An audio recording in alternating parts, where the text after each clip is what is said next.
in this broadcast on YouTube and Flow Wrestling. We welcome the Jackrabbits of South Dakota State University taking on the Wolverines. The Jackrabbits chasing number 10 ranked. Tough team. Yeah, actually last duel they're coming off of, they beat Minnesota, who they had not defeated in over 50 years. It's amazing. This is a big matchup tonight. The Jackrabbits having 8 ranked wrestlers, all in the top 15 to 20. Real standout wrestler at 197 pounds, Bennett Berg, number 7 ranked. We're doing our announcements, lineups tonight. Got some probable lineups from South Dakota State, so those might be mat time decisions. We'll definitely let you guys know. If you're joining us from South Dakota, welcome. We love our wrestling fans, no matter where they come from. Big 12 wrestling is alive and well here in Utah Valley. Yeah, notably also, we want to give a shout out to our UVU athletes, Terrell Barraclough, Ed Scott, and Quintanilla. They're out in France, Nice, France, wrestling at the Henry Delgain. So it's an international competition. Wish those guys the best of luck.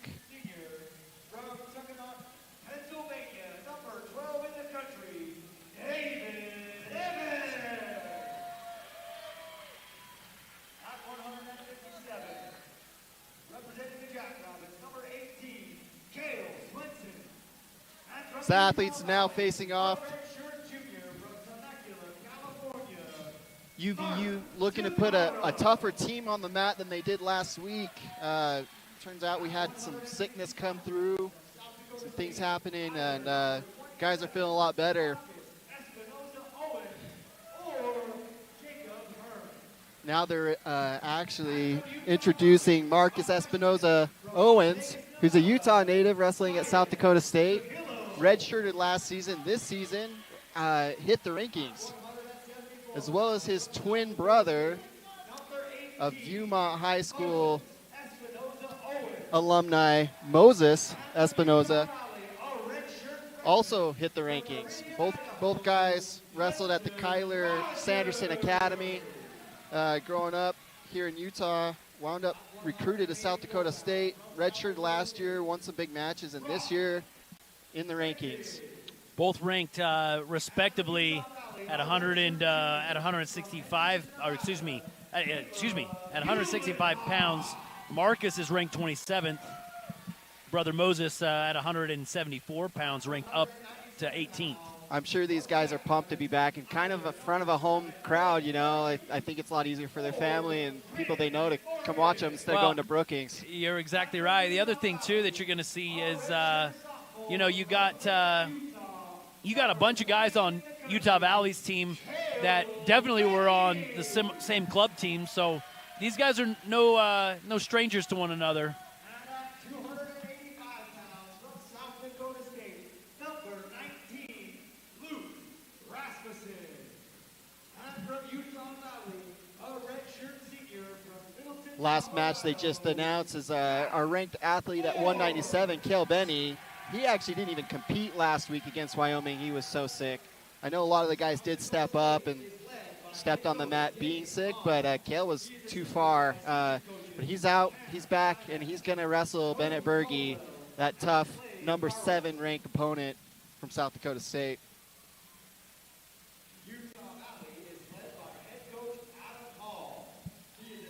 Coach Adam Hall in his second season.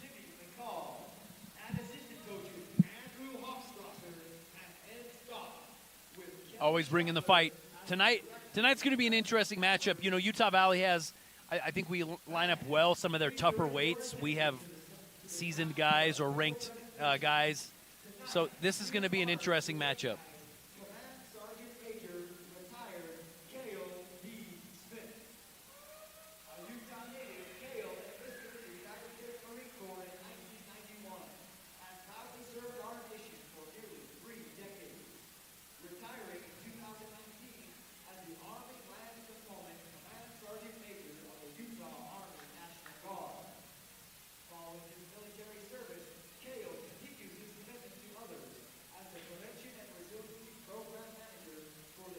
Sammy, we talked a little bit about this last week, but excited to have the Wolverines back in Lockhart Arena. They went on a hiatus competing out of state for the last month or so until last week. We haven't had them home, and it's good to have those guys compete. They did well at the Southern Scuffle, had some guys hit the rankings that haven't been there. We had some breakout wins with Geronimo Rivera and Bridger Ricks, our two lightweights, upending guys at Wisconsin. So Geronimo specifically, he beat number 10, Zane Fugit of Wisconsin, when they went out there and dueled him. So yeah, both these guys chasing are super duper tough.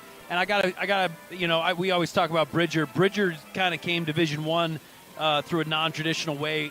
Wrestled junior college, was an outstanding junior college wrestler for Western Wyoming Junior College in Rock Springs, Wyoming. So, but stayed tough there. Earned a spot here, and you can't help but think that Bridger and Geronimo, as practice partners, Geronimo gets a lot out of having a seasoned, very scrappy, very tough practice partner in Bridger Ricks, and vice versa. I mean, Geronimo, outstanding wrestler coming out of high school, out of Layton High. So, yeah, I always, if you look at a lot of lineups, including, even look at the Jackrabbits lineup, you can see that oftentimes where there's a ranked guy in the lineup, there's one right next to him. Up or down, there's somebody else that's pushing them, or they're pushing each other. Yeah, Geronimo, being a true freshman, wrestling with Ricks all the time, who's, a seasoned college athlete. There's a lot of give and take there, but both tough dudes. I know Coach Hochstrasser here at UVU has been working with those guys with, in the lightweight dominion, and with Rick specifically adding some offense to his game. Last season he was extremely gamey, tough in those positions, but this year he's got some attacks, and so that's where he's been winning these closer matches, is he can actually score when he needs to.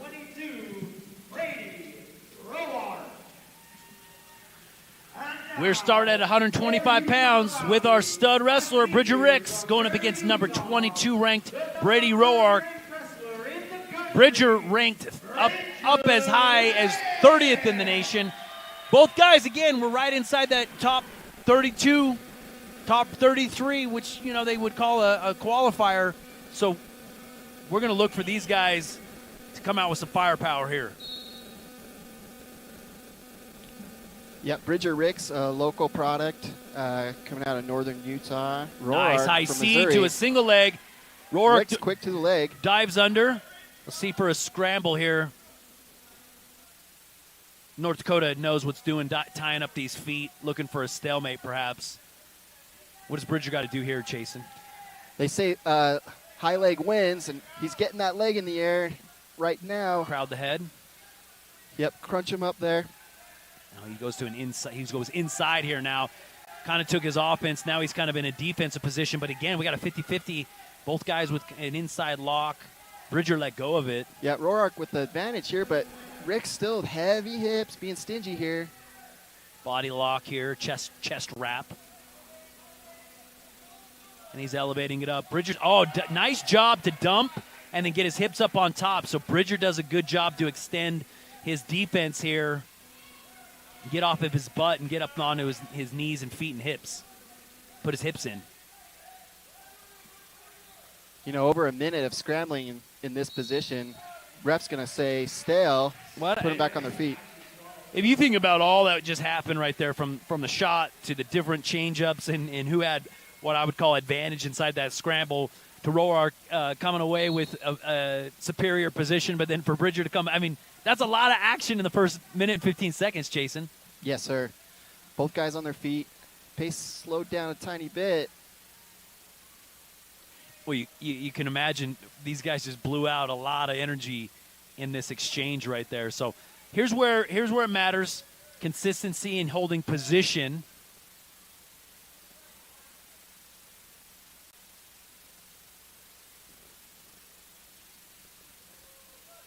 Ear-to-ear tie here.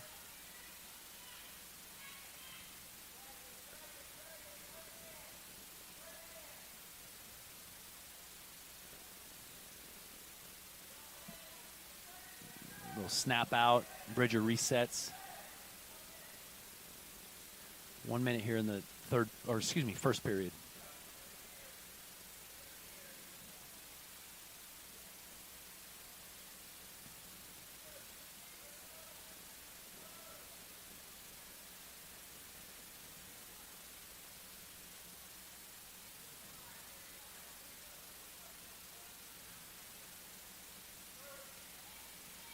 both athletes highly recruited out of high school. Rick's 4-time state champ, Box Elder High School here in Utah, and Roark, 4-time finalist, 3-time state champ in Missouri for Seneca. Oh, man, a little bit of scramble. We still got a foot inside, and Rick's is in a little bit of a weird situation here, but he's fighting the lock here, trying to jump out, as you can see here, and he's going to give him a 3-point takedown right as time is about to expire.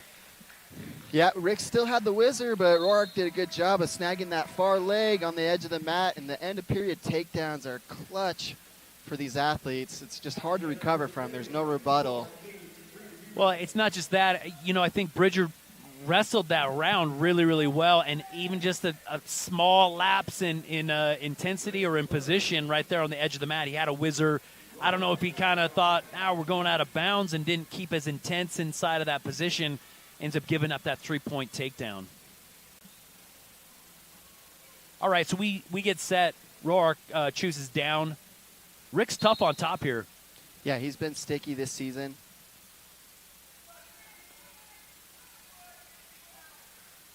Roark sitting out to clear his legs and hold a hand, and he clears out, earns a 1-point escape. That puts the score 4-0 for the Jackrabbit. Minute and 40 seconds left in the second period. Here's the way I look at it, too. You give up a takedown right at the end. If he can turn right now, keep intensity on, and get his own takedown, that brings this match way closer. So this next minute 22 is super important for both wrestlers. Yeah, Rick's looking to get to that offense that we talked about earlier.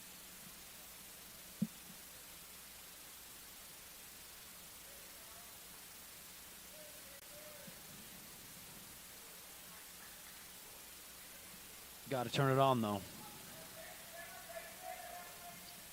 Yeah, I talked with Utah Valley coaching staff, and they hammered a lot on creating that urgency. Shot here.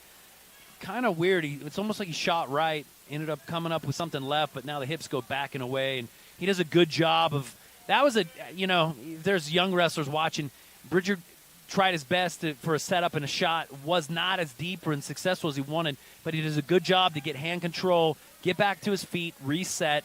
I think it's a good job of not hanging out anywhere and putting yourself in a bad position. Yeah, I liked how Bridger kept that hand control, and Roark went for a reattack, but he didn't have a hand to get the lock. Yeah, it was perfect. Perfect.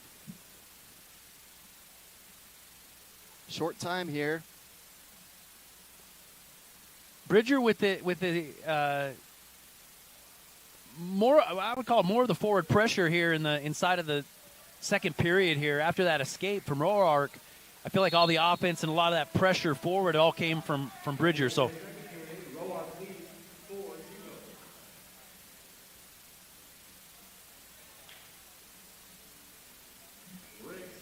Ricks chooses down here in the third. So you got to turn this up really, really quick,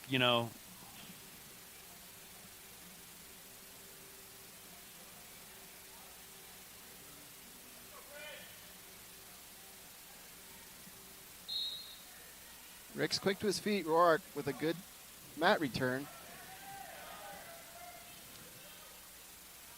A little bit of almost like wanted a high hip over. Yeah, kind of a lackadaisical Granby roll there. Not enough momentum. Kind of went to grab the leg and then try to high hip over. Not enough momentum or power to do that.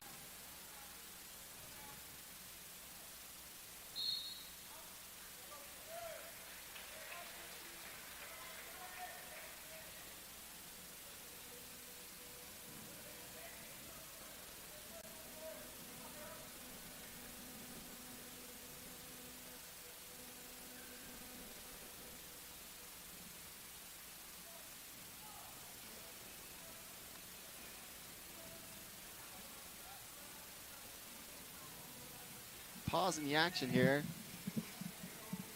Let me get these guys set.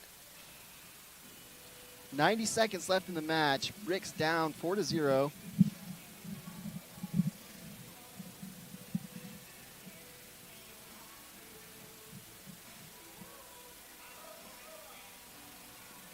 Right now, riding time's not really of effect. So if Bridger can put it on right here, quick escape and a takedown, it's everybody's match, right? Yeah, he's going to want to be leery of riding time, which is just hitting about 30 seconds. Granby roll. Oh, he's got a good position. Yep. He's got it. Oh, man. He didn't elevate that quite enough on top, and Roark has this leg in. Yeah, he's got a longer frame. He's looking for that cradle. Bridger, more of a stout individual, he could reach there.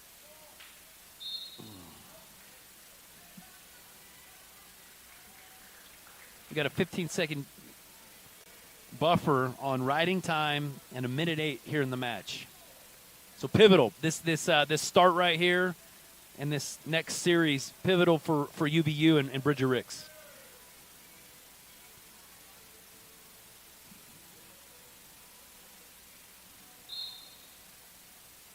Outside foot comes up.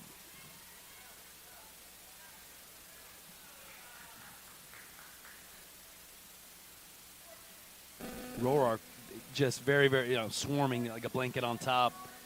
Yeah, he's doing a good job of keeping pressure on Ricks on his hips, busting out any of those points of contact. Knows how he keeps that leg off the mat. Hips are in, leg is elevated. It makes it very, very heavy on Ricks. All right, 32 seconds. Riding time is in effect now. 1 minute, 21 seconds of riding time accumulated by Roark.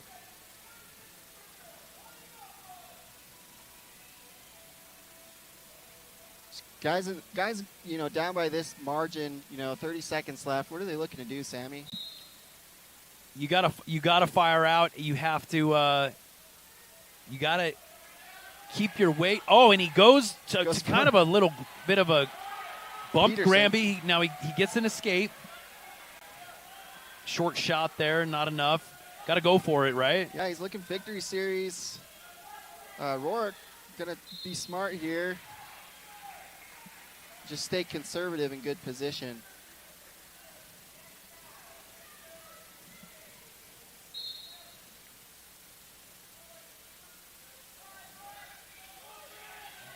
Got to lock and load, right? That'll be it for the match. Final score of the riding time, 5-1 for Roark, number 22 ranked athlete. Just not a lot of answers by Ricks. Roark did really well on his feet, won the position there, won position on bottom, and for the most part, rode Ricks the better part of a round. So, yeah, I mean, if you can't get up and get out, you got to get weight off your hands, and you got to get keep your knees up underneath you, right? And so Bridger got his legs tied up with a leg ride. That pressure coming on makes it super difficult.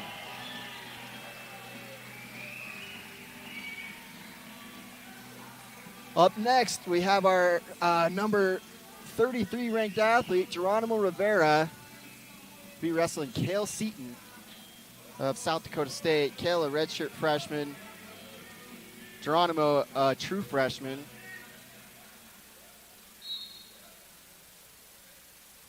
So here's a matchup where you got our ranked opponent or our ranked wrestler going up against a younger opponent.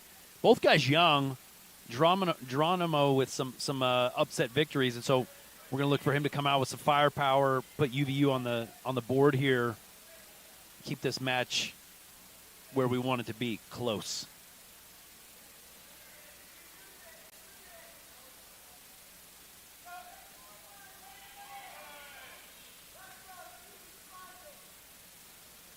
Seatan, kind of conservative stance there. He's keeping his hands low. Got a big brace, and sometimes if you lose mobility because you got a big knee brace, it's all padded up and protected, makes mobility hard. So, yeah, it looks like Geronimo with a brace of his own, not quite as bulky, but both guys with some knee equipment.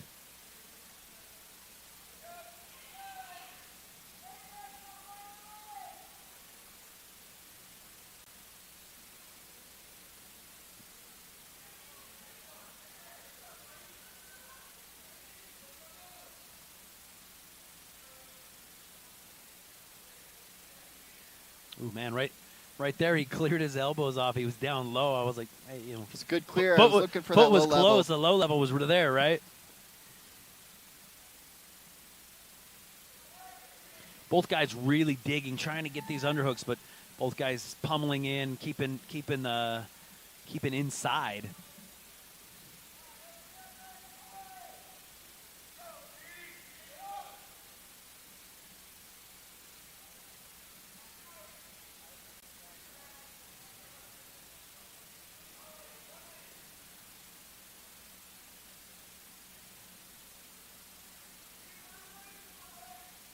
Little short shot there. Yeah, there's some half shots, some quick fakes.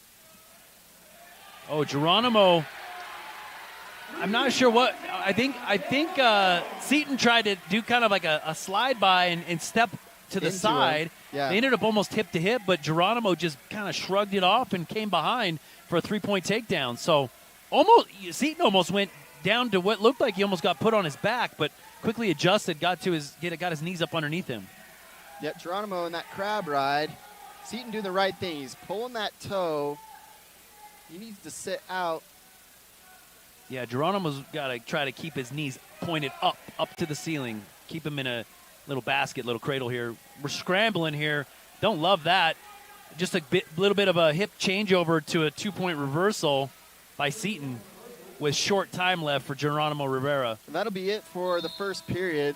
3-2. Again, it's one of those things, dude. Giving up that these points right at the end of the period, man, it totally changes the tide of what that round meant and what the next rounds mean. So, Seatan eager, he goes down right away. Yeah, we like our guys to be stingy all the time, but especially with that mat IQ, it's like you know where you are on the mat, you're close to out of bounds, you know how much time is on the clock, and you're not giving up those cheap points at the end of the period. Well, Geronimo likes this. He likes to be in this kind of spiral ride position to a crab ride, but he goes to his tilt. That's his bread and butter here.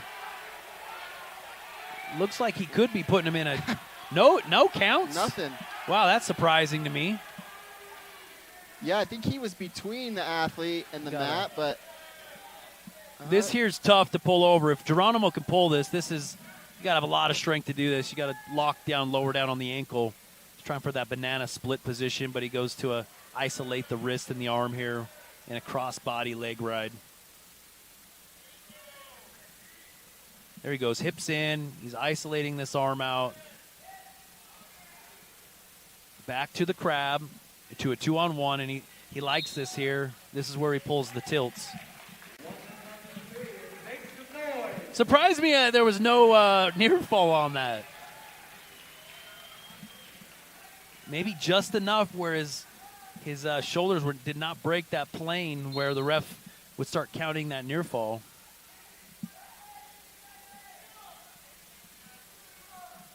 Oh, he does a good job of scrambling a little bit here while on his feet. He's got to try to return him. Kind of, this is where you get put in a weird position. They're out. Because he's more kind of sticky this period, though. Yeah, Geronimo just kind of not really tripping, not really picking up and returning, not really with some hand control. So lucky there that he was able to just kind of stay sticky enough to capture up legs and trip out of bounds. But more pressure's got to go forward. Pressure's got to go forward. Riding time currently over 2 minutes though in favor of the Wolverine.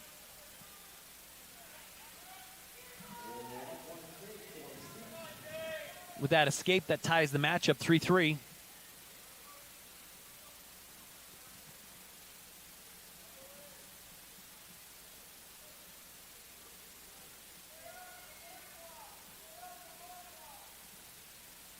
Seatan with an underhook. He looks comfortable here. I always say this, if you're not changing and actually, utilizing a tie, certainly if it's not your tie to be, in an overhook, which Geronimo looks like he feels pretty comfortable here, but you got to change. You got to keep moving.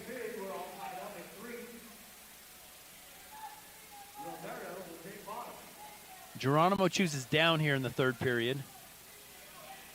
So you got 2 minutes of riding time racked up. That's good for Geronimo. Yeah, and he's got, scoring position. As long as Seatan doesn't have he's got an optional start here. Geronimo looking to be cautious, but not sit there. Some of these guys are gamey. They got a cement mixer, a roll there that puts guys on their back.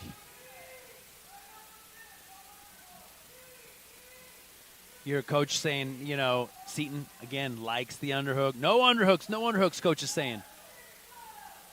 Seatan reaching across for this wrist, almost a Russian tie type of look. Geronimo just really good at hand fighting. And he moves his feet, extremely active. Yeah, he's very light on his feet, but I'm looking here. We got to have more forward motion. Certainly right here, he's got a circle. Change up and shoot out there would be big for Geronimo, but he gets his back to the wall again. Kind of a half shot. Doing a good job of keeping his butt towards the middle, controlling the center of the mat. Minute left in the match.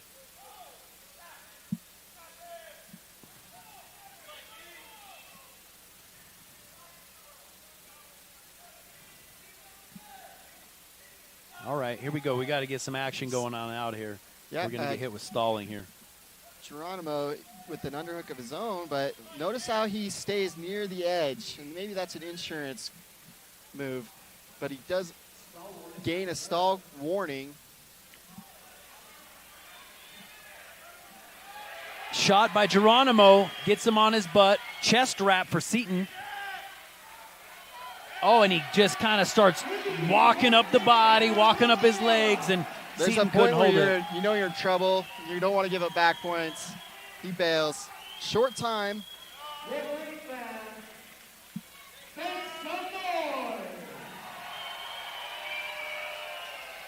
And Geronimo Rivera comes away with the win with riding time, 8-3. Nice victory by Geronimo. Kind of, had his back to the mat. I think he knew a reattack was likely. So he timed it well to reattack on that. So team score 3-3. Utah Valley, South Dakota State University. All right, big matchup here, Chasen, right? Yeah, guys ranked similarly at this point. Tagg, been a stalwart athlete on the South Dakota squad. He's been there as a senior. Same with Hayden Drury. Final year of eligibility. Currently ranked 19. Both guys have qualified for the national tournament. Drury a few years ago. And Tagg just last season. Tagg, super tall, super, I would call it unorthodox kind of wrestling physique. Very tall and lanky here.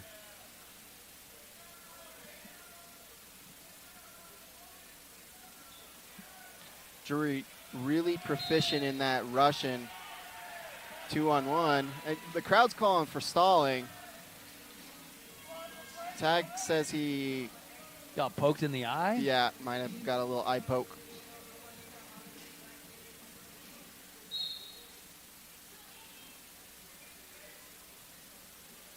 Yeah, big matchup here. I always say this, as you start getting in, you break the top, 30, 32. Once you get in that 20 to 15 range, man, it's the competition is getting so tight. So the fact that we got number 22 Tagg versus number 19 Drury, this is going to be a match, and these are the types of matches, Chasen, that have implications as we come into the postseason, right? Yeah, it's Big common 12. opponents. I mean, we want a good seat in the Big 12 tournament, and then ultimately at NCAAs. But Drury should have earned a stall there, and there it is, because that's twice. He's ran him straight back, doing a really good job of controlling the center of the mat.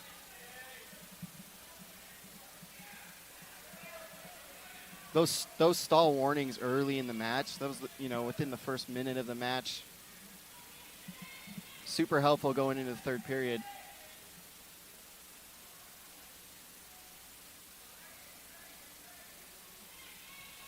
Tagg Tagg posts on that hand on that head with his right hand, and Drury pulls Russian almost every time. Change-ups here again, a Russian. Neither athlete getting to the legs yet, but some really good hand fighting. Man, look at this Russian. He's got it pushed across his body. That whole right side's open. But he'll just walk him out here. And it's incumbent on Tagg, to circle in, but I mean that attempt didn't quite work. Little bit more, right? Tiny bit more, we'll call it a penetration or, force forward. Oh, kind of a short shot. Drury does a good job to just down block that. Now he comes up in this tight front headlock, standing front headlock. Secretly really tough in this position. He gets a lot of guys here, and Tagg does a good drag out.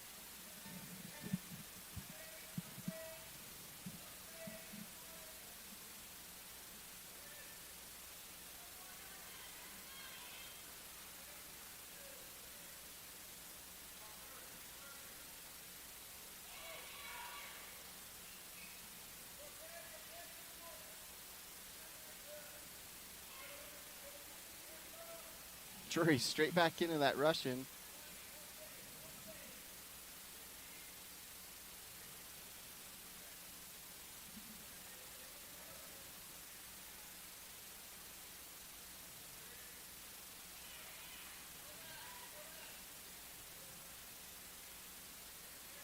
Oh, low-level shot here. Time expires.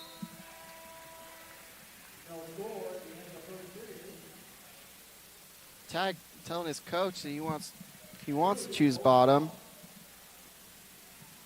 but it's going to be Drury's choice.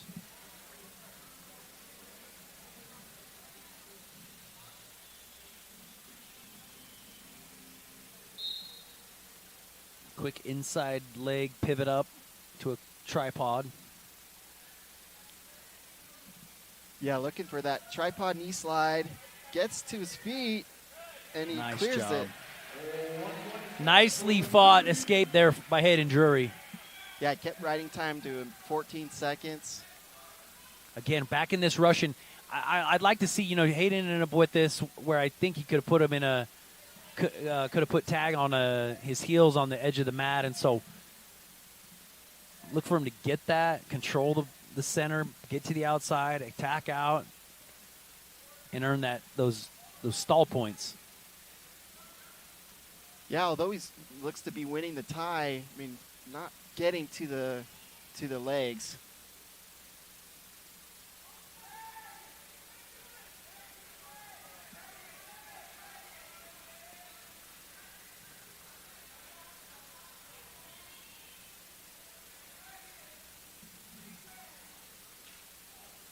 Oh, man. Little change up. Both guys go to their knees. I thought both wrestlers had a nice opportunity for a retack. All right here. There he goes. Push him out. They're not going to call. Oh, there's the stall. That'll be a point.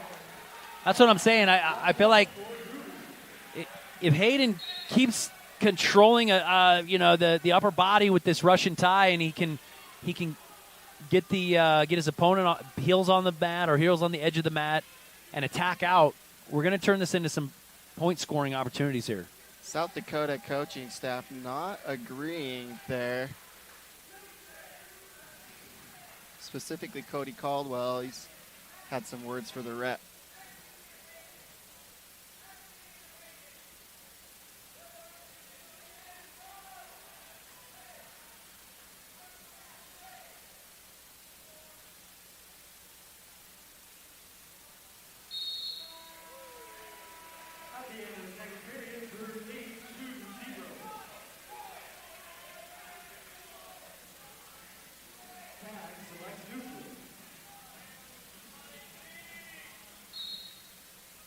All right, here we go.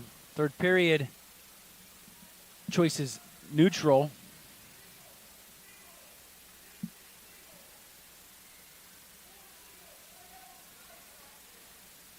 Tagg looking more active, though, with his hand fighting. He does reach for the leg.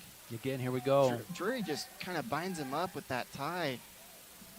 And he doesn't have a free hand to get to the shot. Man, he goes to the underhook on this other side. Here we go. Yeah, he does a good job circling in. Yeah, he's trying to. Drury just forcing him out of bounds. Here we go. Let's see who's getting. Both guys, if you watch this, both guys trying to get their butts pointed toward the center of the mat and shoot out. Man, Tagg with a low-level shot right here. But Drury seems to kind of be handling it, just not really even a sprawl, just controlling the hands. Yeah, Tagg doesn't have a lock there. Drury's controlling that right hand. He actually looks like maybe he's locked on his own ankle, plus he's got his own, or got Tagg's wrist tied up as well. So nothing there. Stalemate. We're both neutral in the center.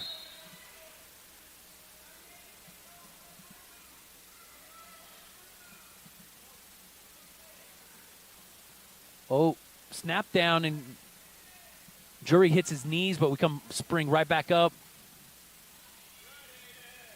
45 seconds in the match. Hayden Drury up 2-0. Tagg needs a takedown. Shot. Okay, we got a... That'll be a stall warning on Drury with 30 seconds left. He can wrestle conservatively here. He almost ran him out again. My thing with this is the more Tagg's pushing, I feel like there's going to be a chance to just duck under here or drop level here and get a nice shot. But he's taking his time on the edge. Why Tagg's not shooting him out and making this count? There's already a stall against him. So, man, if I was Tagg's coach, I'd be saying, shoot, shoot, shoot, shoot. Drury comes away with it. It's going to be 2-0 final score. That was a nice fought match by both guys. Drury doing just enough to keep him off. Mutual respect from both guys. With that match, we're going to go to break. Fans watching at home, stay tuned. We'll be back from Utah Valley University.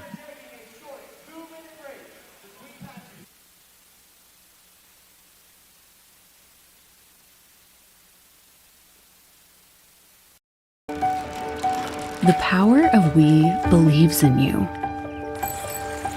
It advocates for you. It completes your circle. It makes sure you have the strongest circle possible.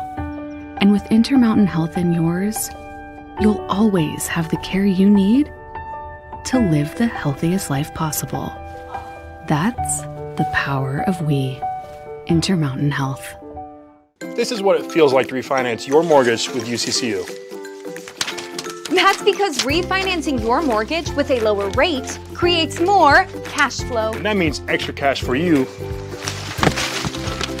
every single month. At UCCU, we make refinancing easy. You can do it all online. UCCU also has mortgage experts in every branch Like me. who can help you in person or over the phone. It's what we do. Just visit UCCU.com. Starlight, Starbright, the first Carl's Jr. star I see tonight. I wish I may, I wish I might have a juicy, charbroiled famous star burger with lettuce, onions, tomato, melty cheese, special sauce, dill pickles, and mayonnaise tonight.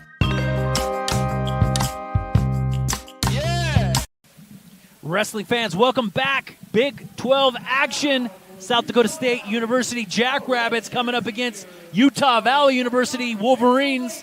Guys, we are up to our fourth matchup of the night, 149 pounds. Number 12 stud wrestler from Utah Valley, David Evans, going up against number 22 ranked Alex Martin. So this is, Jason, this is another double ranked matchup. Big implications, both in the duel tonight, but also as we come into postseason. Yeah, Alex Martin putting together a really good season. David Evans was ranked 10th going into last week. One of those guys I think that probably wrestled under the weather. Currently sitting at 12. A Penn State transfer. He's been a great asset to the Wolverine squad. Did really well at the Cliff Keen. Got banged up. In on a shot.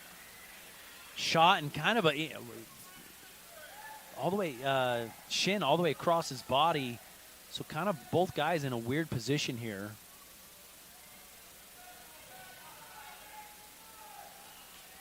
Evans extended here. That's a bad position to be in, but he drives up, kind of comes up on top here, jumps his feet to one side. Now he's up underneath. But he's got to try to elevate that back foot, or that foot that he has is pulled to his chest. Yeah, he's doing a good job. He's got the elevation here. Martin's got his head on the mat. And holding both ankles. Yep, if David could get one ankle, he just got to keep his balance here. Oh, he lets go of the ankles, but then David felt comfortable just letting go and going for an attack here. Oh, putting him up on top of his head almost. Then he goes to a single leg. Head's on the outside here, though. Yeah, he almost, over-wrestled that position. So that's what I thought. Lift, step through, right? Yeah, lift, step through, but it looked like he was looking for bonus points. Ref's going to say still there. There's 90 seconds of a scramble, though. You can't knock it. Both guys going all out on that scramble. Evans quick back to the center here.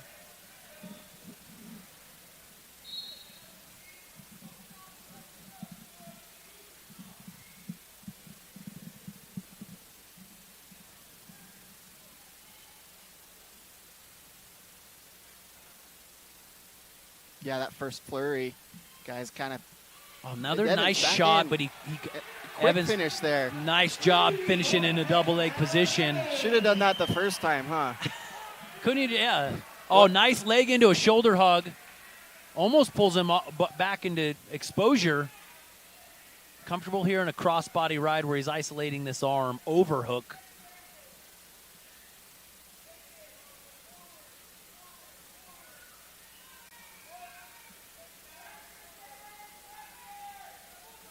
Man, I've been surprised. Look at this. Evans ends up losing position by getting bumped off of his feet a little bit here. We're still wrestling here. And that turns into a one-point escape rather than a two-point reversal. It was looking like a reversal almost there for a second. But, man, a couple times here, Chase, and our guys win on top are not holding, we'll call it hip position, covering their hips. Or if a guy comes up and they're crab riding, they're not keeping their hips tight to the other opponent's hips. So Evans ends up his interesting position here, letting him go. He's kind of got a hand snake through there, like he wants to be for stale. He's kind of just chilling. Interesting. All right, well, that expires the first period. South Dakota State's choice.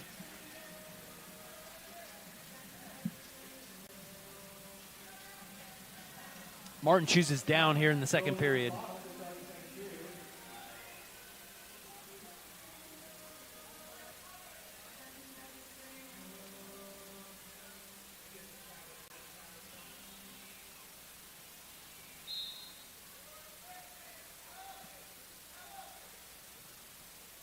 Martin to his feet. Evans looking for return. Nice return by David Evans.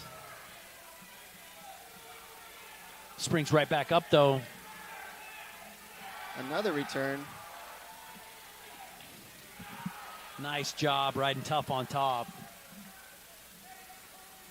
Martin, one of those frames, I feel like South Dakota's kind of got that long framed athletes. Yeah, I mean, so many. Yeah, a lot of these tall guys. Okay, look here. He's got to try to keep his hips back behind. Martin's trying to isolate this leg, but Evans going to a power half here. He's a little high, and Martin will score there. A reversal. He does get a reversal and an escape immediately afterwards. Puts the score 4-3, but riding time at 1:26 in favor of Evans. Interesting little change-ups of position here. That's the second time where, again, just riding looked a little off on Evans. Evans maybe trying for some turns. I appreciate that he's going out, looking for that bigger points, bigger bonus points. Another double leg shot. Great takedown. He wraps him up here. Evans has a cool takedown. He shoots a double, but finishes across the body rather than traditionally. It's just an interesting finish how he ends up in in a three-point takedown here. This is the second one he's hit like that.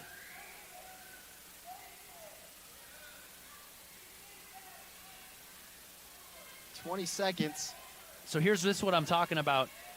He's going to kind of like a draped ride, or, you know, both hands inside. Switch attempt by Martin earns himself that 1 point escape, ties the matchup.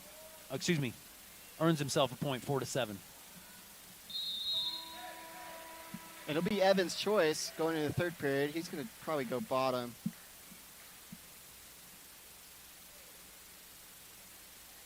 Uh-oh, Martin may have tweaked something. Been banged up a little bit here. Evans looking like a different human compared to last week. Dude, I actually was going to make comment of that. Last week, Evans came out. He had a bit of an injury. He hadn't been on the mat in well over a month. And I don't know. It sounds like sickness blasted through the Utah Valley University room.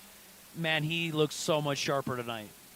Yeah, I know they've been getting him his nutrients, recovery.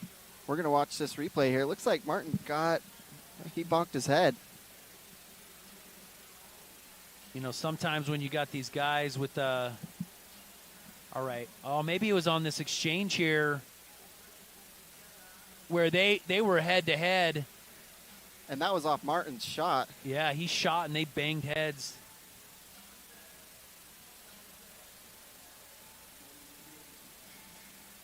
You never can be too careful. You know, you don't want to bonk on the head. Could easily mean if you're concussion prone. Here we go. Here's the shot again. Right here. I think as David hit that re-attack, he came right across his head there. Yeah, Martin can tell. You know, he wasn't as gamey in that defense.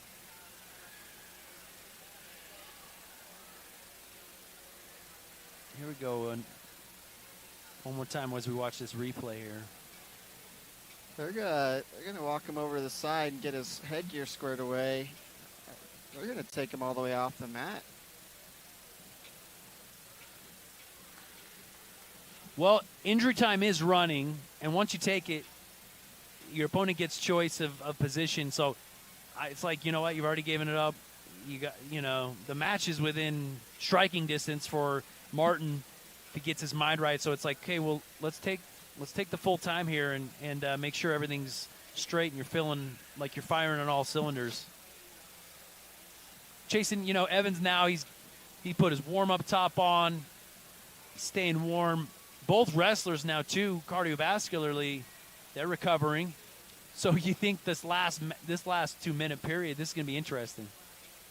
Yeah, you know, Coach Hall, Coach Hochstrasser giving Evans some advice here, and he looks calm. He's just having a normal conversation with those guys. It's not a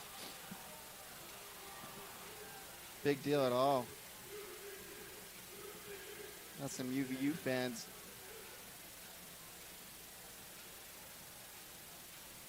Festive tonight. Yeah, I love it, dude. Everyone coming in their hats and sunglasses.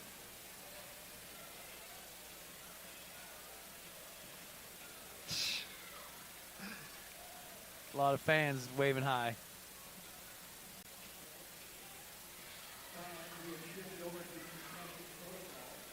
They're doing concussion protocol with Martin. Like Sammy said, they just want to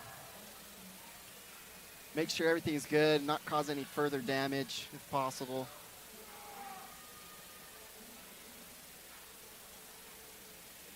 Tonight was Armed Forces recognition and appreciation night. You see a lot of American flags here and servicemen and women in uniform from Utah Valley University.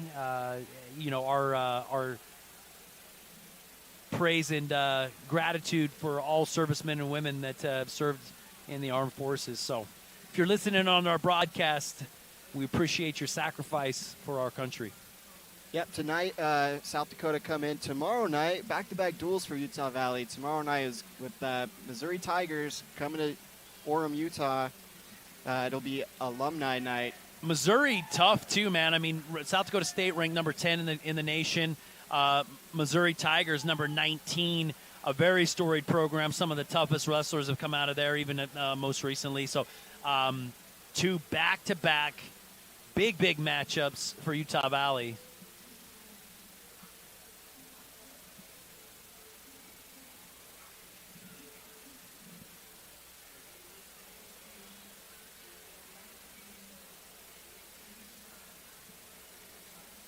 Looks like Willie the Wolverines joining the bros up top, suiting up.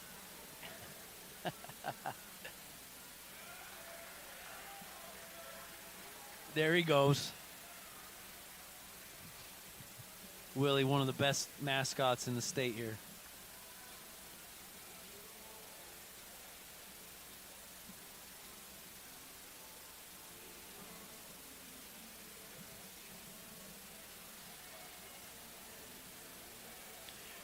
Fans, stick with us. Again, we're at 149 pounds. Alex Martin from South Dakota State looks like he took a bong to the head, so we're letting them kind of figure out from a concussion protocol perspective what they're going to do. I think they went back to our training room, and they're doing their own assessment, making sure things are tracking correct. So be patient with us while we wait for that.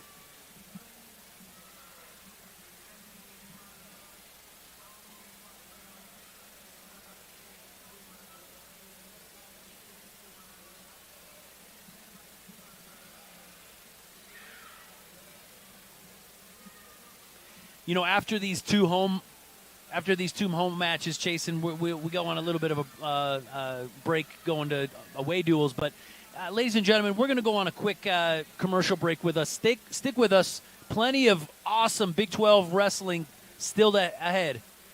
We'll be right back. And we're back.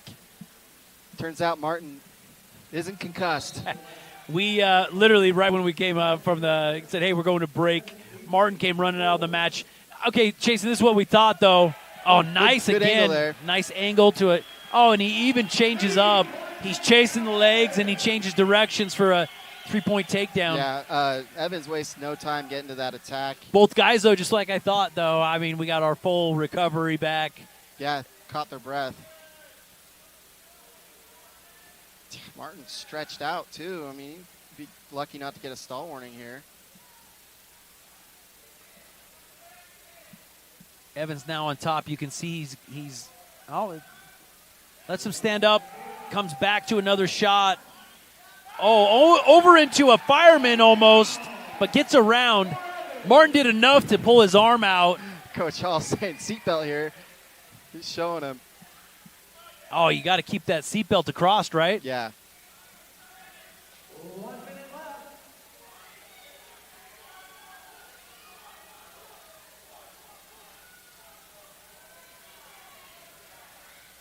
You know, there's a certain point, you know, in some of these matches where one of the athletes smells blood in the water, and I think Evans is there. Well, I'll tell you, Martin came out. He was feeling froggy. He had a lot of energy, a lot of up-tempo. Coach Hall says cut him. 32 seconds. Evans looking for those bonus points here. This is important for the team. That'll be a stall.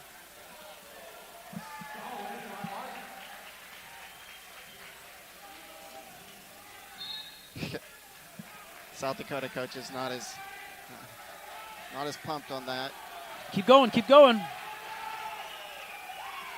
Short time, 15 seconds.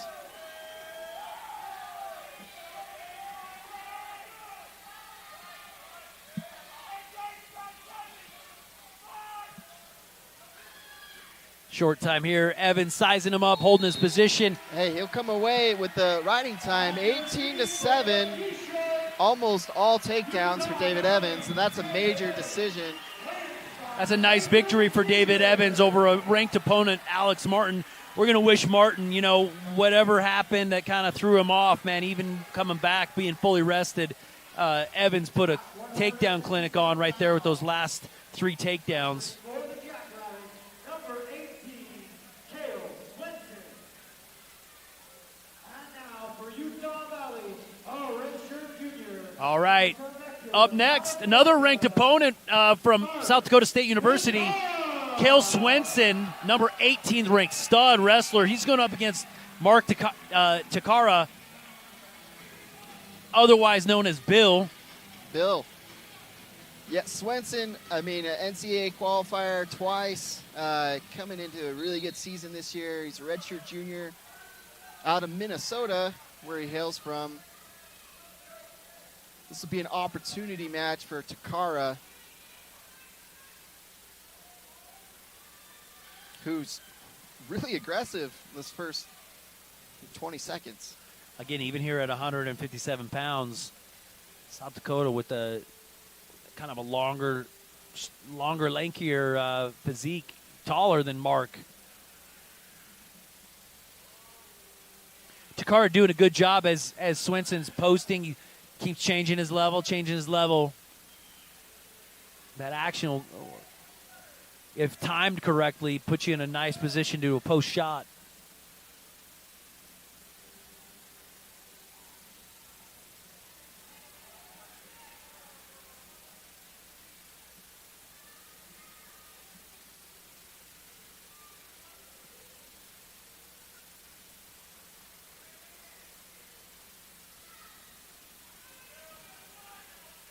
Both guys kind of vying for position here.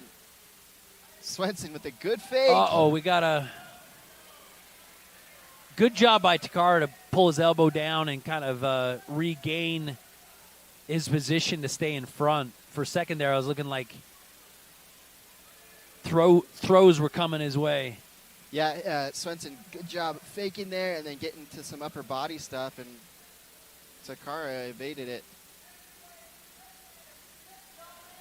I was just about to comment right before that flurry. You know, Bill's hands have been super heavy. He's doing a good job of pulling and keeping his opponent off balance. But here we go.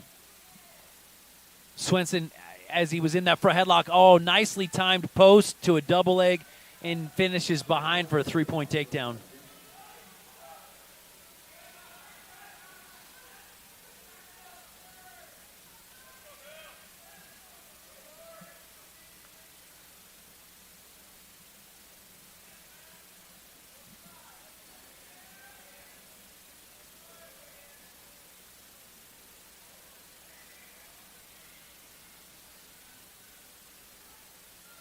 Legs coming in here.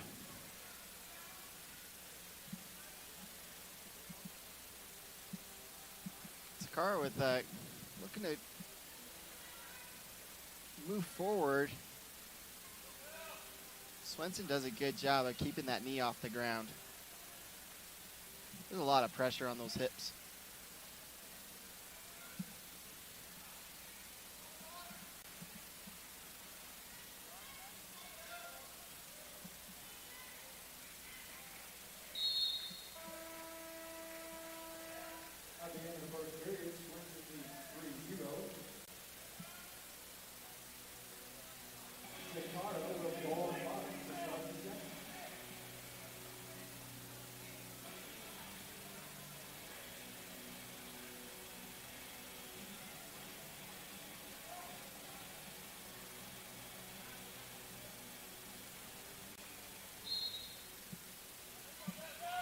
Nice quick escape as we start the second period here.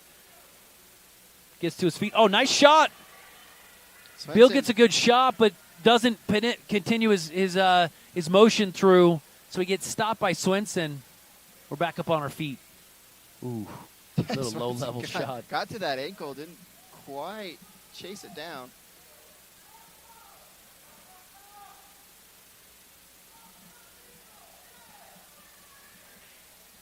Swenson, if you watch, he's doing a good job of keeping his level real low. He's holding position very, very well.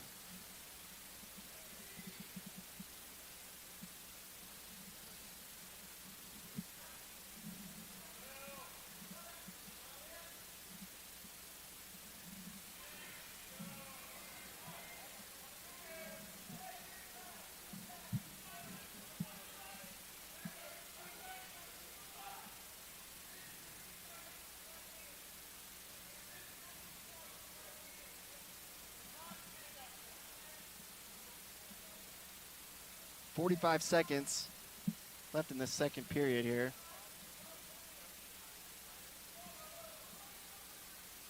Takara. Oh, nicely timed double again. Body lock and a step through. He's looking for bonus. He's got to crawl forward now. You don't want to keep those legs.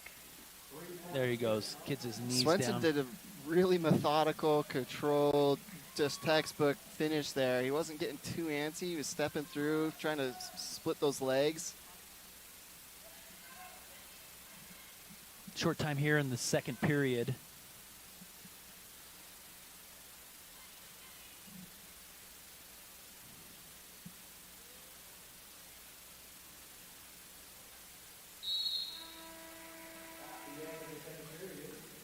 All right, as we come into the third period, it is Swenson's choice.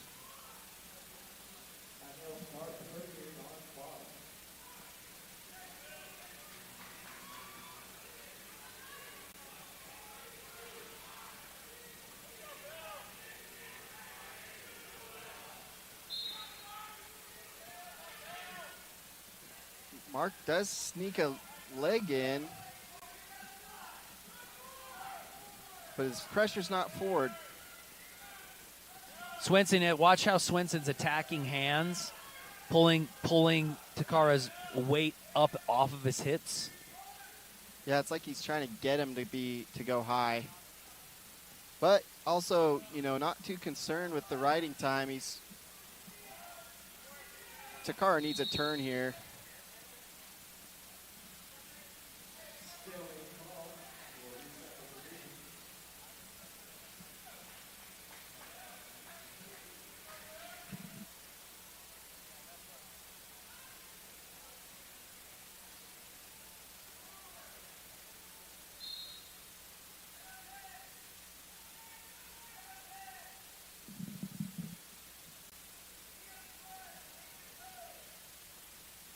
Takara getting the leg in. He's a little high. All that was really good. He just he lost pressure as he goes to put that shoulder hug on. Kind of a power half to a shoulder hug tilt, and he loses pressure. If you lose pressure on those hips, man, Swenson just kind of kept a good base of his hips, shook him a little bit, and Takara fell right off and gave up that 2-point reversal. Yeah, it was like they were sealed, and there was a little space, another shake, a little more space. Yeah, I mean, it was good right off the bat. If he just kept that hip pressure in and real tight up on that shoulder hug, we might have been in some near-fall position. Oh, Swenson looking for a turn here. He's got that arm trapped over the back. Notice how he keeps it pinned, like using his hips. Takara does a good job by freeing up that wrist that was pinned back behind his back.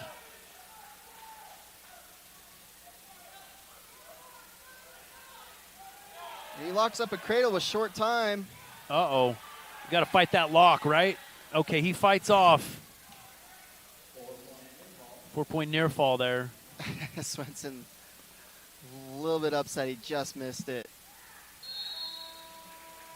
Yeah, he was like, gosh, darn it. But Takara does enough to get off of his back. That ends up being a major decision victory for Cale Swenson of South Dakota State University. So we get a major decision, they get a major decision, right? So, that brings the team score 10-7. Utah Valley currently in the lead.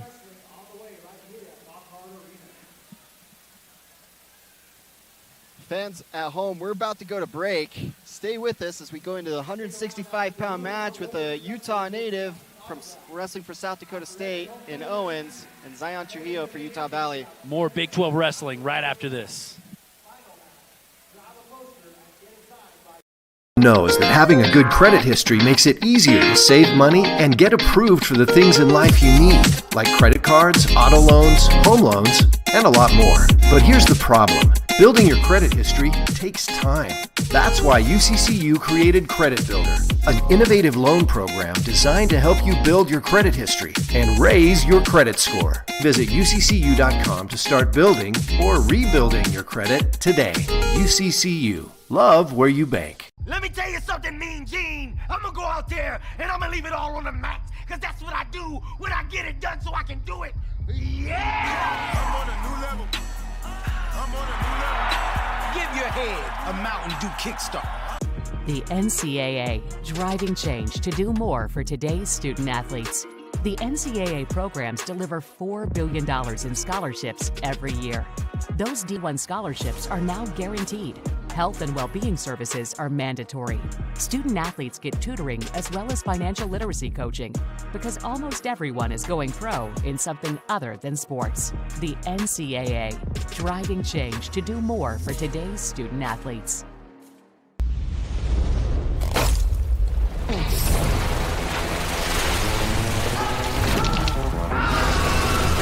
Refresh your senses with a wave of tropical lime flavor. Mountain Dew Baja Blast. In stores now. This is what it feels like to refinance your mortgage with UCCU. That's because refinancing your mortgage with a lower rate creates more cash flow. And that means extra cash for you every single month. At UCCU, we make refinancing easy. You can do it all online. UCCU also has mortgage experts in every branch. Like me. Who can help you in person or over the phone. It's what we do. Just visit uccu.com and start saving.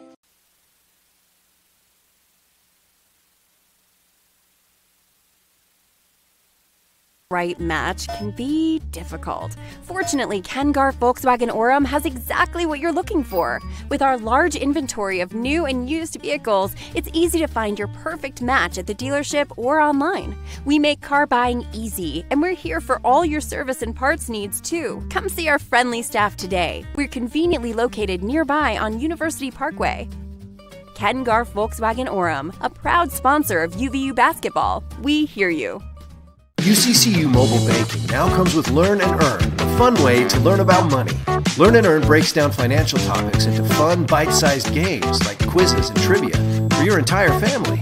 Every time someone in your family completes a game, they earn points towards gift cards from Apple, Amazon, Walmart, and a lot more. The more you play, the more you learn.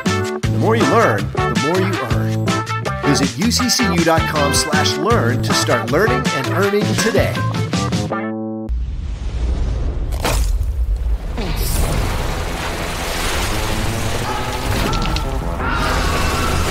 Refresh your senses with a wave of tropical lime flavor. Mountain Dew Baja Blast. In stores now. The power of we believes in you. It advocates for you. It completes your circle. It makes sure you have the strongest circle possible. And with Intermountain Health in yours, you'll always have the care you need to live the healthiest life possible. That's the power of we, Intermountain Health. This is what it feels like to refinance your mortgage with UCCU. That's because refinancing your mortgage with a lower rate creates more cash flow. And that means extra cash for you every single month. At UCCU, we make refinancing easy. You can do it all online. UCCU also has mortgage experts in every branch. Like me. Who can help you in person or over the phone. It's what we do. Just visit uccu.com. Starlight, Starbright, the first Carl's Jr. star I see tonight. I wish I may, I wish I might have a juicy, charbroiled famous star burger with lettuce, onions, tomato, melty cheese, special sauce, dill pickles, and mayonnaise tonight.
Ladies and gentlemen, we are back with Big 12 Wrestling.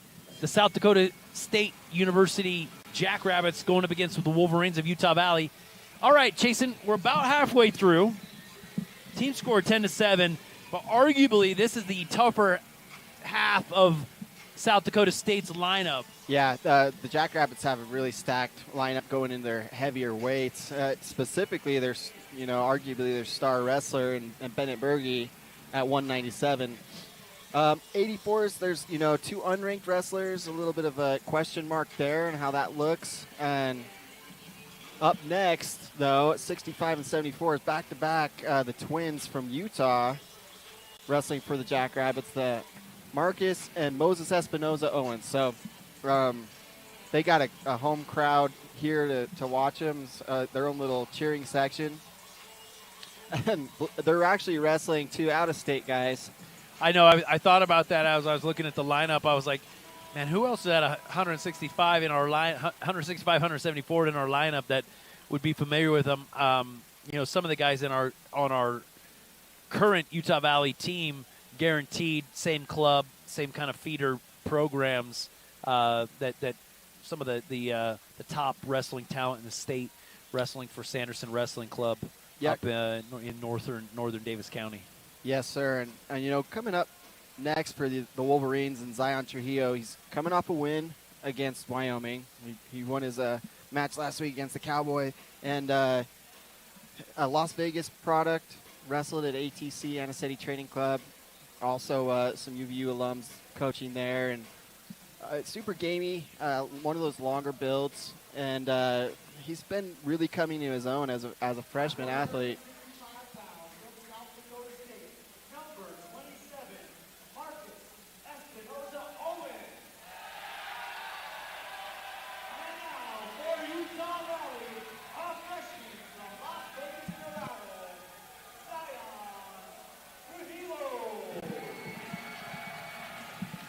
Zion actually, hadn't been competing in wrestling for very long. He has a jiu-jitsu background, got into wrestling, and I think probably like 8th grade. Actually, interestingly enough, the Moses Espinoza Owens brothers, both of them were martial artists as well. So it's interesting. I think as mixed martial arts has become bigger, Chasen, like guys either are in martial arts or use wrestling as an outlet inside of their martial art. Wrestling just, I think, has this intoxicating, commitment. You find yourself hooked in it before you know it.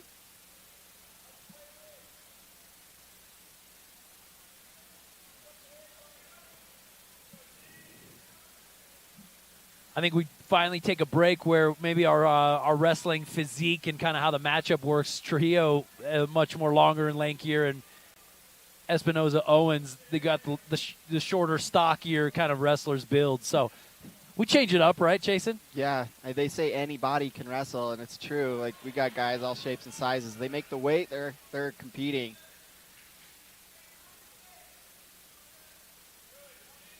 Nice heavy hands by Trujillo. Good re-attack there. Trujillo gets in on that ankle, though. And he's making it difficult for Owens to finish.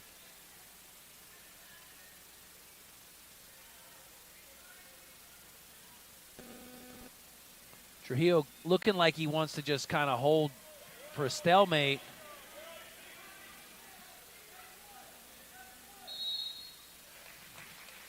And gets it. Nice shot. Nicely timed shot by Espinoza Owens.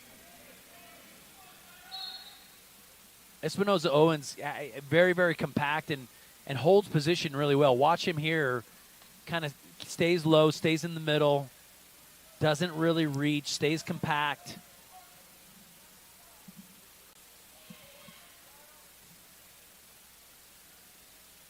Elbow pass attempt by Trujillo. 1 minute left in the first period. Sam, both athletes, 3-time state champs in their respective states. Trujillo, 3-timer down in Nevada, and Owens here in Utah. Trujillo is doing a good job where I've always said this, a guy that really likes to come and have heavy hands and a collar tie. If you get proficient at a elbow pass, it makes it really hard for a guy to rest his hands and get set, and set their own feet for a shot and for an attack. So Trujillo's doing a good job keeping Espinoza Owens on his toes by passing. See, this is 2 passes right in a row, not giving a resting place for those strong hands, strong arms of Espinoza Owens. Oh, man. Owens gets the angle, but Trujillo, with some reach, gets to a lock of his own as time expires. Nice job by Trujillo, man. Does just enough. He keeps his position and does enough to hold off.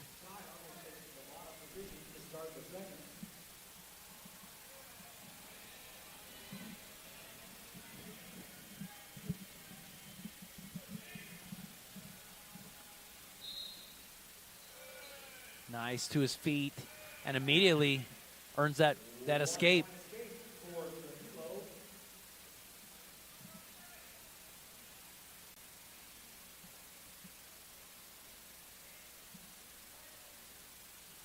Another low-level back shot. in. Trujillo, he's stingy. Sticking with it here. Oh, he tries to turn and jump out. Not enough, though. We're still no takedown yet. I'm surprised that came out that way. Trujillo sometimes goes backside, but look at Owens own that leg. He's above the knee. He actually just snagged the far ankle, but Trujillo got to a lock. He can just reach from anywhere. Trujillo, nice, long, lanky build that allows him to kind of reach for these positions to make it very difficult to earn those takedowns. And, man, that's really good. Fail. Yeah, I mean, twice now is, Trujillo's been in trouble, but he's just stingy enough and gamey enough where he's able to avoid that. We're getting to a point now, though, where Zion's got to keep his feet light. Espinoza Owens is doing a good job of timing, and it's not going to be enough. He's got to really set up. Oh, nice reattack. Yeah, Trujillo's being aggressor here. He's walking him back. Double unders, double underhooks. Notice how Owens locks his hands in those double overs.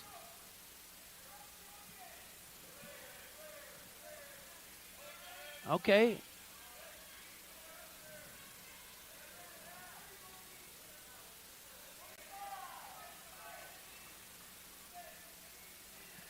Trujillo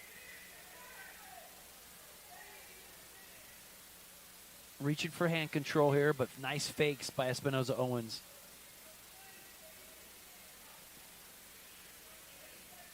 Short time here in the second period.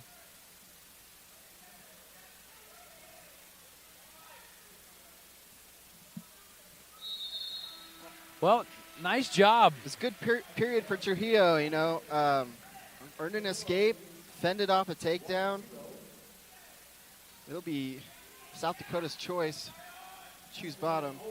And South Dakota's, both guys, breathing heavy. It might be the altitude. I don't know what Brookings, South Dakota is sitting at. It's not in the mountains, though. No. And after being in on 2 of those, takedown attempts, lift in, trying to get that leg reeled in. True. I mean, he burned a lot of fuel there. That's true.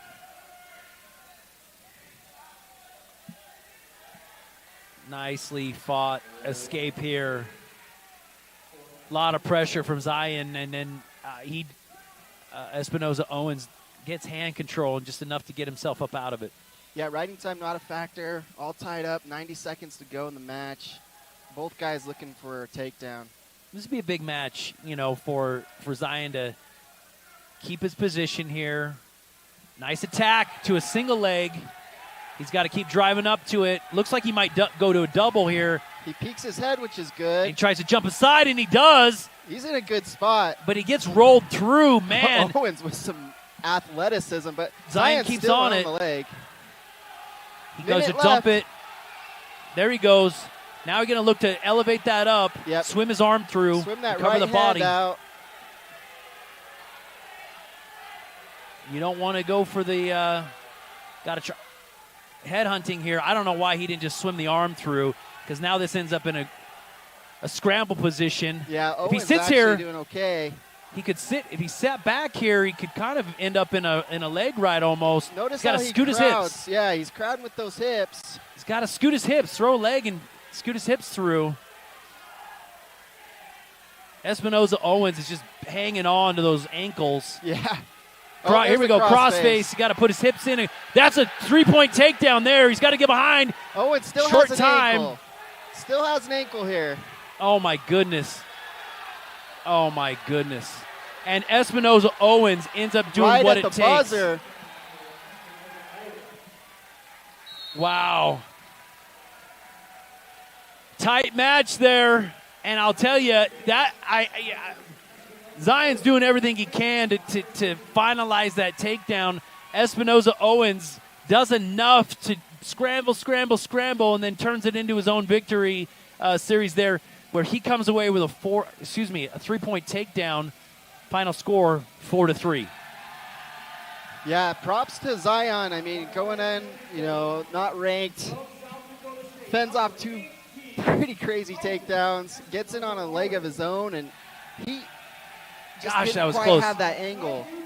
But, man, so many times there was some positions Jason was like, swim the arm, or step over those legs and put your hips in, or crossface and put your hips in, and just not enough.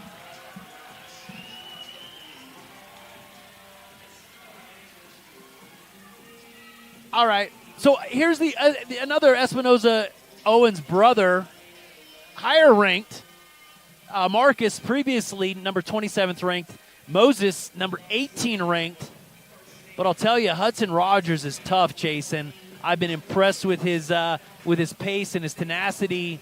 Again, this might be a good match. Yeah, Rogers, Idaho native, hasn't been in the lineup all season. He kind of trades spots with Loft House.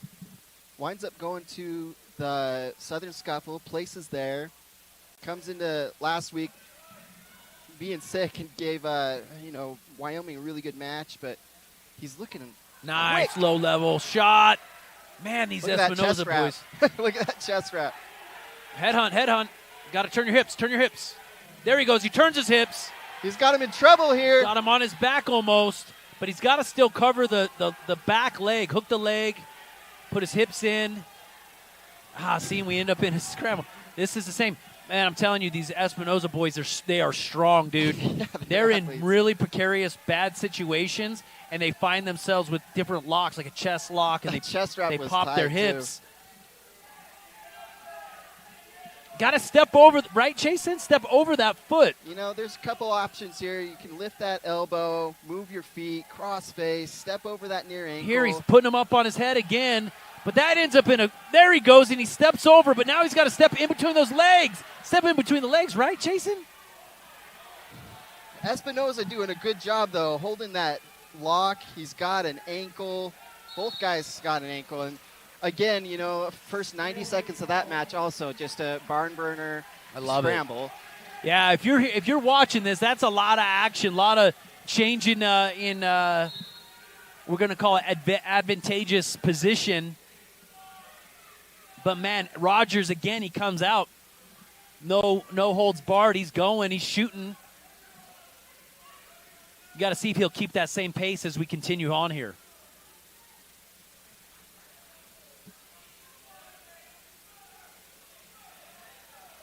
Rogers looking kind of like a good poker face here. He didn't seem like he had a heavy, breathing or anything as he went back to the center.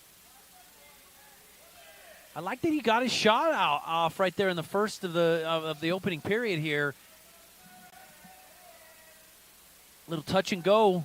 I still think it's there. And he, just like I said, does it again. Nice low-level shot. We're in this drape, 50 seconds. Yeah, so he's looking more methodical this go-around. Got to take his time here, right? Reach right there. Reach. I just think a lot of guys over-wrestle these positions, and he is taking his time here. He's swimming. Look, he's looking to get that. Head. Here we go. Owens. Gosh, this is the second sits time. There. Scoot your hips. He's got to scoot his hips. and then he covers, and that'll be close. Nothing yet. He's still got a whizzer. That's 3. You know, right there, Rogers, you know, maybe show his age a little bit. He still had a whizzer, and even when he came and he kind of pulled his arm out, he still had a chance to shift his hips and avoid that takedown. He goes headhunt again right here. Nice job. He's got to shake him off here. That'll be it for the first period. A lot of action, Sam. I'm telling you, I like Rogers' style. I'll tell you. Also, Espinoza Owens, man, both brothers here have done just enough. They're stingy enough. They're not giving up takedowns, and they take UVU's offense and turn it into their own offense, right? Yeah, those are both.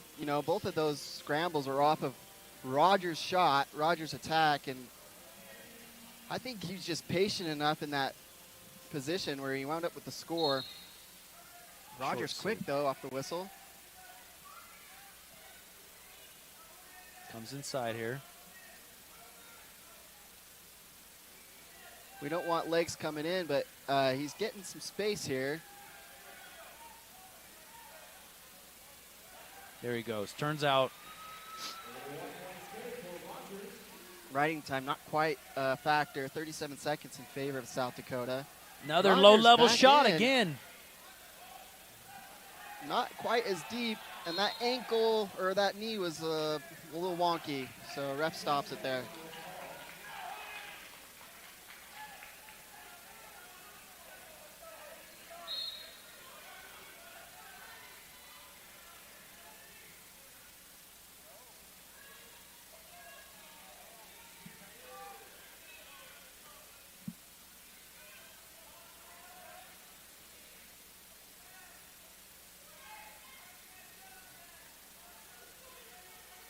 Rogers, got stuck with his feet kind of planted. Yeah, Owens in on his first, shot here, and nothing Rogers yet. sitting. Got to go for a lock here. He bails Owens out. kind of gobbles him up though as he sucks in those legs and climbs that body.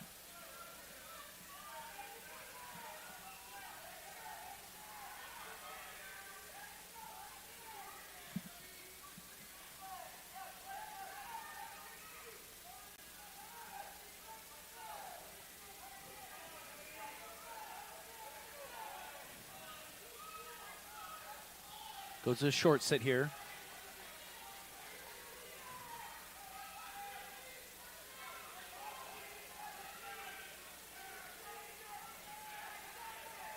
Okay, he does a good job of isolating a hand. He's coming out to face. Short time, earns an escape. Those end of period points, they mean a lot. It's going to be South Dakota's choice going into the third. He's going to choose bottom. It's 6-2 in favor of Owens. Riding time a factor.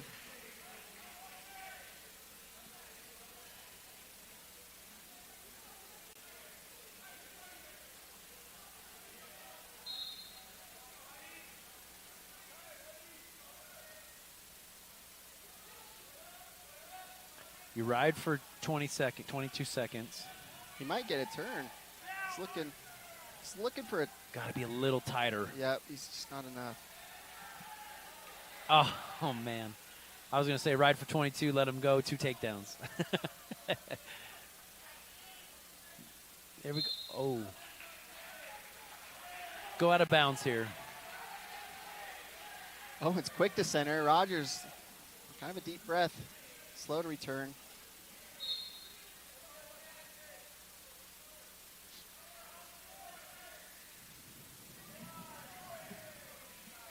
Again, both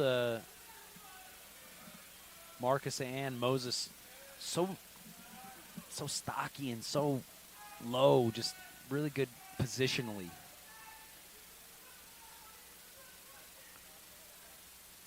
Rogers digging underhook here. Oh, I kind of saw that. Oh, nice job of down blocking and then kind of creating his own redirect with his own front headlock there. 50 seconds left in the match. Rogers needing to create some offense. See, like even through that transition, Espinoza Owens. Same position.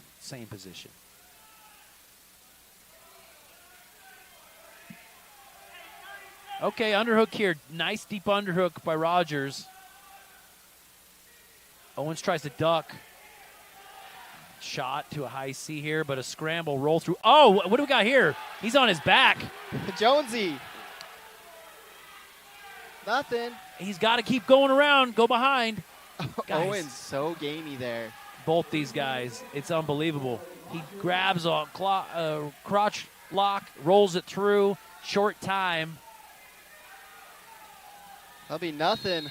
You know, man, for a second, they started counting, and I was like, oh, my gosh, we're going to go from a three-point takedown and get some near fall here. But that takes that match. That's a 5-7 match. And this was, Jason, when we talked about both the Espinoza-Owens brothers here, we both thought Zion and Hudson could make a good match of it, and they both did. The difference in these matches is finishing off of our offense. Both guys wrestled super tough. We had more offense than if you ask me, but we didn't come away with a victory. So yeah, Rogers just came on the wrong end of a couple of those scrambles. We're going to take a break here. Stay with us. Knows that having a good credit history makes it easier to save money and get approved for the things in life you need, like credit cards, auto loans, home loans, and a lot more. But here's the problem. Building your credit history takes time. That's why UCCU created Credit Builder, an innovative loan program designed to help you build your credit history and raise your credit score. Visit UCCU.com to start building or rebuilding your credit today. UCCU. Love where you bank. Let me tell you something, Mean Gene. I'm gonna go out there and I'm gonna leave it all on the mat. Cause that's what I do when I get it done so I can do it. Yeah! I'm on a new level. Give your head a Mountain Dew kickstart. The NCAA, driving change to do more for today's student athletes. The NCAA programs deliver $4 billion in scholarships every year. Those D1 scholarships are now guaranteed. Health and well-being services are mandatory. Student athletes get tutoring as well as financial literacy coaching because almost everyone is going pro in something other than sports. The NCAA, driving change to do more for today's student athletes.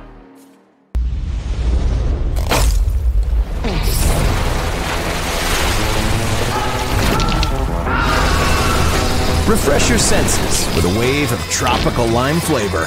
Mountain Dew Baja Blast. In stores now. This is what it feels like to refinance your mortgage with UCCU. That's because refinancing your mortgage with a lower rate creates more cash flow. And that means extra cash for you every single month. At UCCU, we make refinancing easy. You can do it all online. UCCU also has mortgage experts in every branch. Like me. Who can help you in person or over the phone. It's what we do. Just visit UCCU.com and start saving. We are back with Big 12 Wrestling. South Dakota State University Jackrabbits and the Utah Valley University Wolverines. We're at 184 pounds. Brock Fetting going up against Caleb Ulenhop. Yeah, these last three matches of the night, this is the only one with an unranked wrestler. Fetting, a redshirt junior. Shot Ulenhop right away. wastes no time. Shot right away by Ulenhop. I'll tell you in the last, I'm going to say, I don't know, 4 or 5 years, this position right here, a shot with a draped defense has turned into bigger scrambles than I can ever remember. And I think guys are just so stingy here that no one gives this up. This is, guys, it used to be right here. You get crowded, boom, you'd usually be bailing out. And guys are like, no, there's a lot of ways to continue to combat this. They use their feet, they use their hands, they use locks, they lock on ankles. This crotch lock is big. Roll-throughs are big. And, I mean, how many times tonight have we seen kind of, we'll call it north-south position like this where we feel like we're elevating, or Utah Valley's elevating, we're in a winning position, and South Dakota State comes away with the takedowns. or a stalemate, It right? usually goes stale here. I mean, we've seen scrambles the first, minute and a half of almost every match, and you're right. Guys are getting so stingy. That's also the difference, Sammy, between high school and college athletes. I mean, this college wrestling is there's getting in on the shot is like the easy part, and the finishing, it's a whole different story. I'll tell you, I'd have to think back to all the matchups, but UVU in almost every one of these matches has come out right away with some really sharp, really crisp setups with really nice shots. Yeah. I'd say that at least the last 3 matchups, certainly, if I went through the rest of the lineup, we come out with some firepower. I think after last week, we came out a bit flat, sickness and all that. I think one of the exclamation points that Coach Hall wanted to put on the matchup tonight was get out and get after it, right? Don't waste time getting your shots. Don't waste your time making an attack and getting to the legs. Minute left in the first period.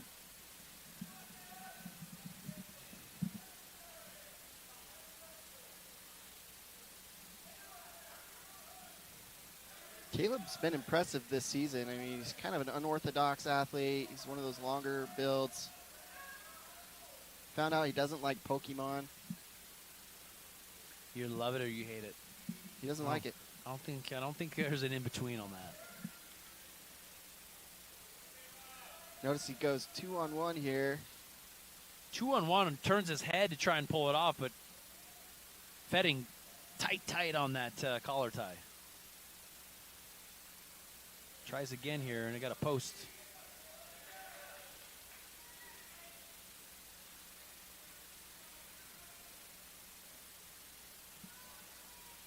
Headed actually from Bismarck High School in North Dakota. Headed south to compete for the Jackrabbits.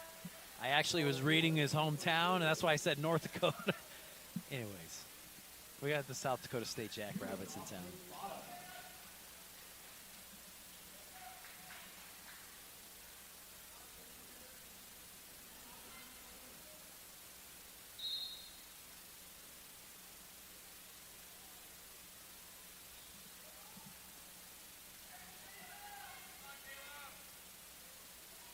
Caleb gets to his feet here.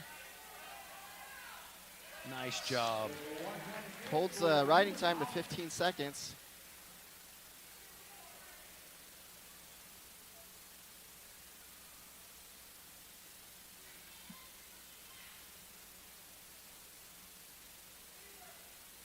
Oh, nice 3.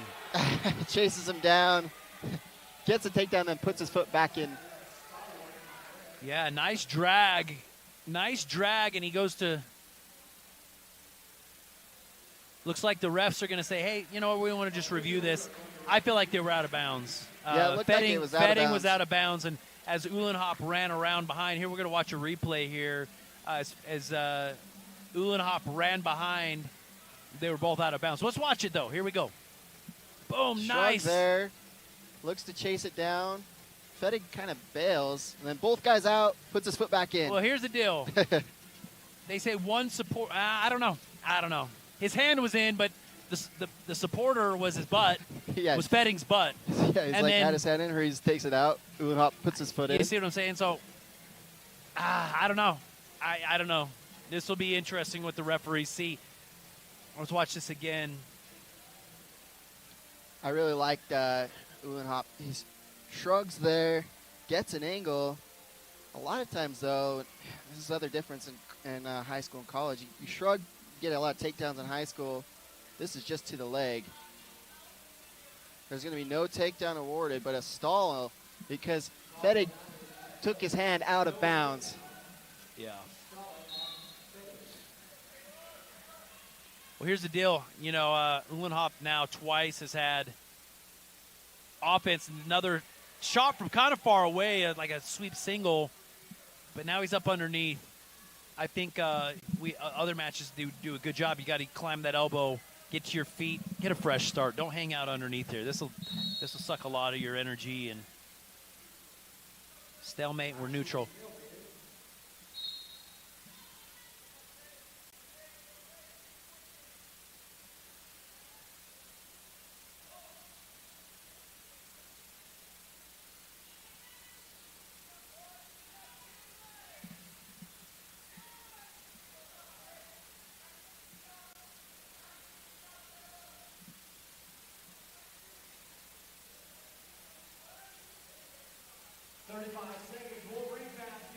30 seconds left in the second period.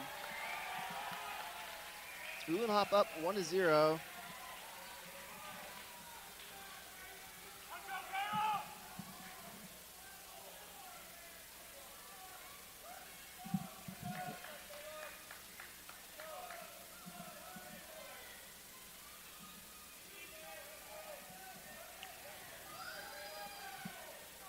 Five seconds here.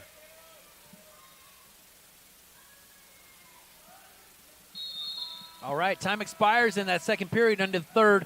Ulenhop up by 1 point. Fetting chooses down here in the third, though.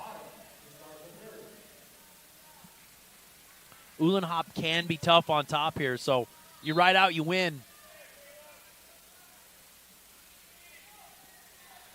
You know, I'm going to give it to South Dakota tonight. I don't think one of their guys has ever been ridden down. They do a good job of staying compact. They've done a great job of hand fighting, getting to their feet. Yeah, not many guys are getting ridden. And UVU's got some guys that can really ride, right? Yeah, Drury. I mean, Drury was an exception. Drury. Yeah, I think really he had 2.5 minutes. Geronimo did really good on top.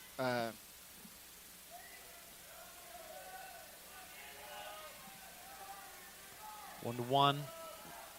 Shot too far away in a re-attack. That's what I was kind of worried about, is that we're kind of reaching for shots and then we're exposing ourselves on that re-attack. Double unders here, and you see this position again, locking hands to try and bring my elbows together so that double under isn't have that leverage.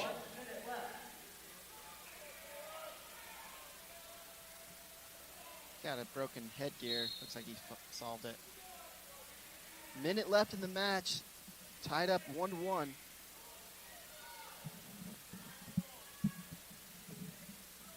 Underhook to a...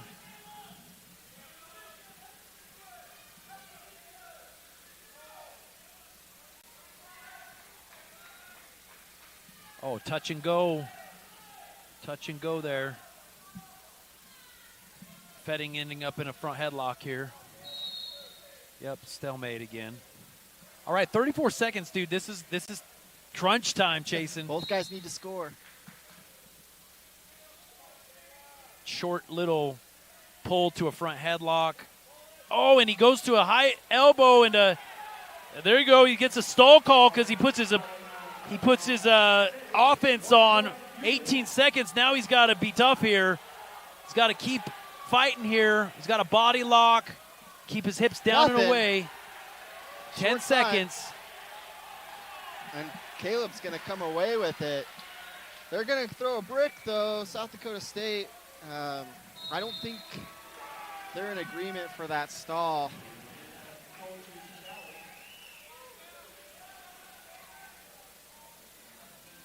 Yeah, Coach, South Dakota coach, pretty ticked off. He's calling into question, or the challenge brick comes in, questioning that stall call. He seems upset. Well, he'd been warned. I'm thinking about the round here. He got warned early. No, he got warned. We know that, but I'm thinking about that position. Like, you got to let a guy get his hips down and away. It's short time. I'm thinking about the round. We saw a lot of offense from Ulenhop, and you can't deny that throughout the round, Ulenhop had the majority of the majority. Here's a replay of this last little bit. Ulenhop does a good job to wrap that chest, squeeze tight, push his hips down and away. Yeah. Does enough for time to expire. I think Fetting was in a scoring position, but it was off of Ulenhop's offense. And we'll see what the refs have to say. And I know that Coach Hahn over there at South Dakota, he's... Either way, let's say it gets reversed. I've liked what Ulenhop's been putting together. Fetting also been tough to score on, scrambling. So say they do take it away. We're into a sudden victory overtime. Both guys are going to be rested because of the review here. So you get a little breather.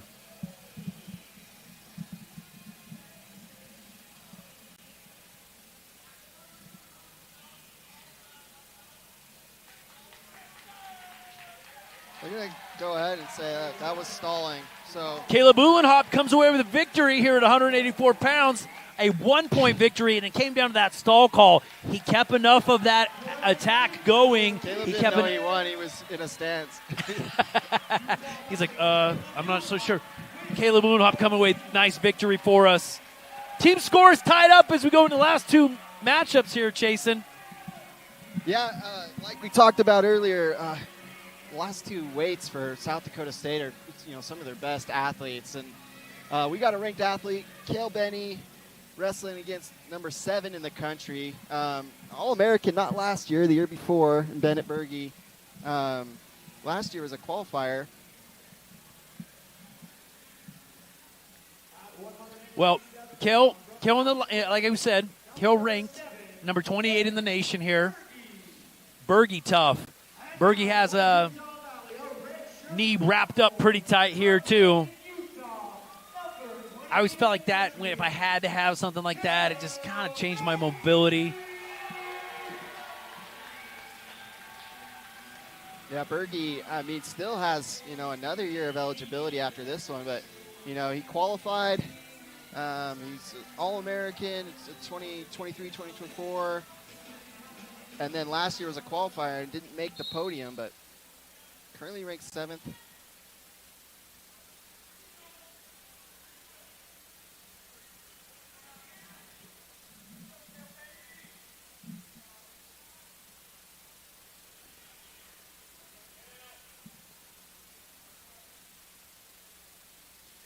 So with these last two matchups at 197 pounds and heavyweight, an upset makes this matchup really, really interesting. Either one.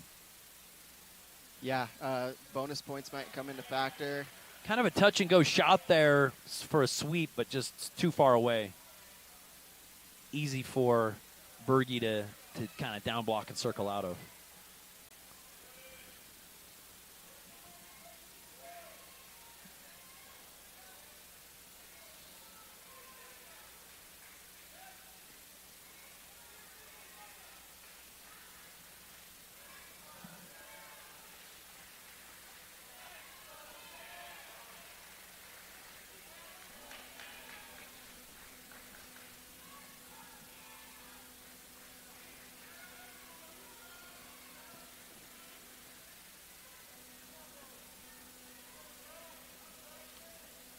Oh, down block and then a reshot and then coming back up and another reshot by Bergie. Little flurry there. I like it.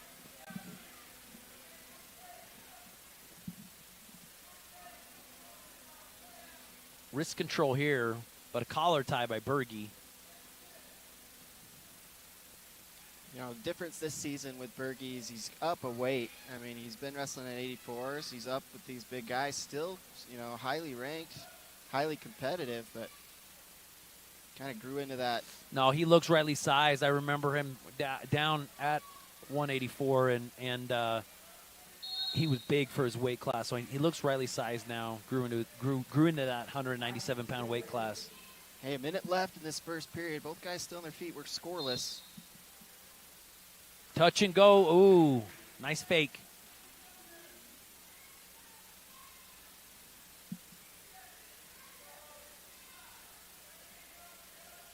Shot from outside, high C. Bergie's got a nice lock up here in a cradle, though. He's looking at his coach like, what exactly do you want me to do here? Oh, Cale's got his legs. He's got to try to keep his leg. This is a tough position. I'd be fighting that lock, right, Jason? Yep, it looks Cale's like Cale doing it, but tries here. Not a good position for Cale. He's being gamey, though. I mean, he's not going to his back, and there's short time. Bergie has to capitalize off this position because getting to that cradle's hard enough. He's not going to do it. Time expires. Well, as he tried to roll Cale through, Cale reached and locked inside his leg, and I thought he might catch him here, and Bergie might abandon the cradle, but he rolls through, still comes behind for that 3-point takedown. So we got Bennett Bergie, younger brother Brady Bergie, who's also a two-time qualifier for the Jackrabbits. Both guys out of Minnesota originally. Leading the match 3-0 going to the second period. Kale, some offense of his own. This is probably the fourth. I'm going to call it a good attempt by Kale. Just a tiny bit more power and penetration. I think those shots are going to be way more deadly.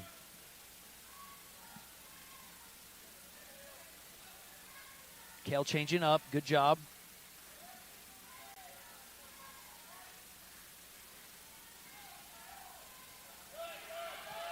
Nice change-ups. He had an option there. Didn't quite get to the angle before Bergie increased his position.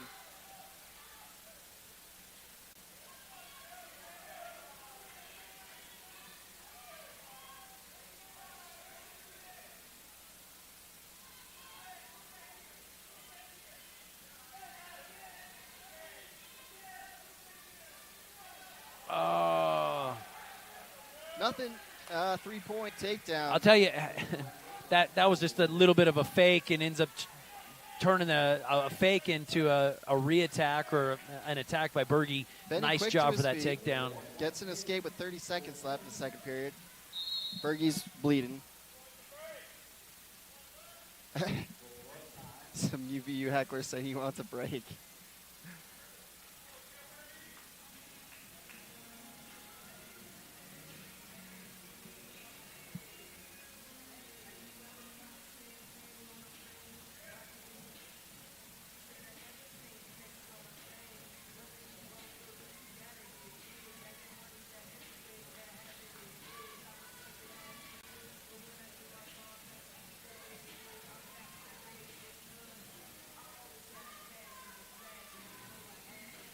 All right, 25 seconds here in the second, Chasen. You're down 6-1. He's had good motion. I think the penetration's kind of lacked here, but, I mean, that's where Bergie's done a good job just stopping any kind of, like, real attack and then capitalized on reshots or re-attacks. Short time. Looks like they're going to kind of wait out the last of this period.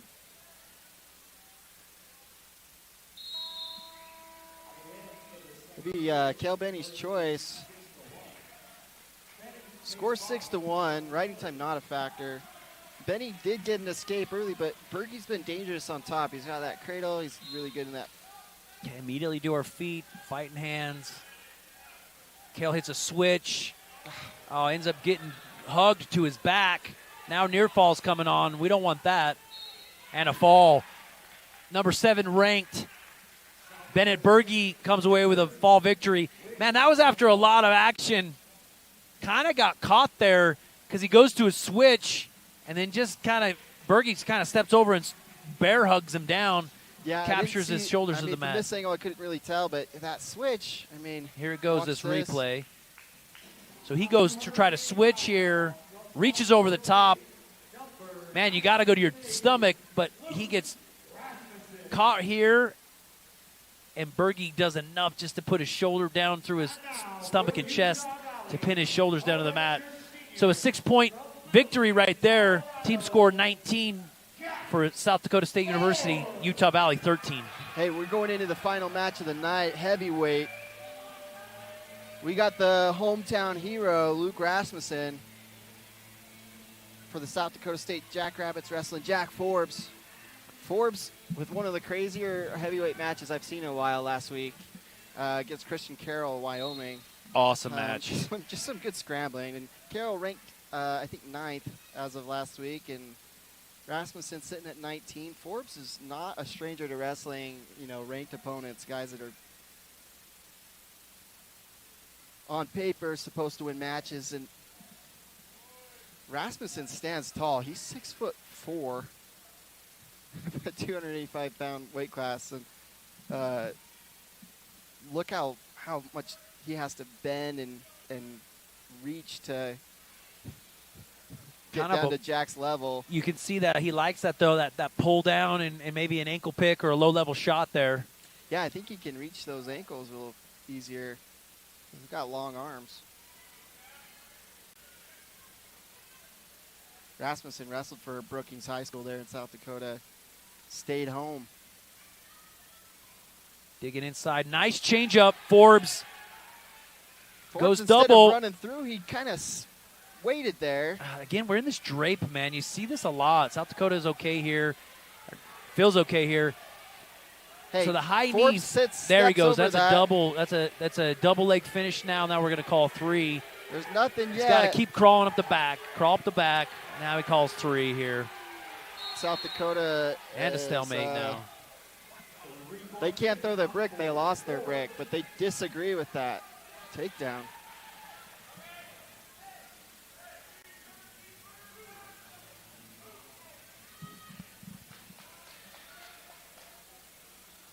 South Dakota coach yelling, "Move, Rasmussen, move!"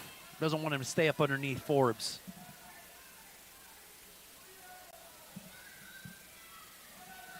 You know, Forbes looking for a pin here. Just ties the team score up. We go into criteria.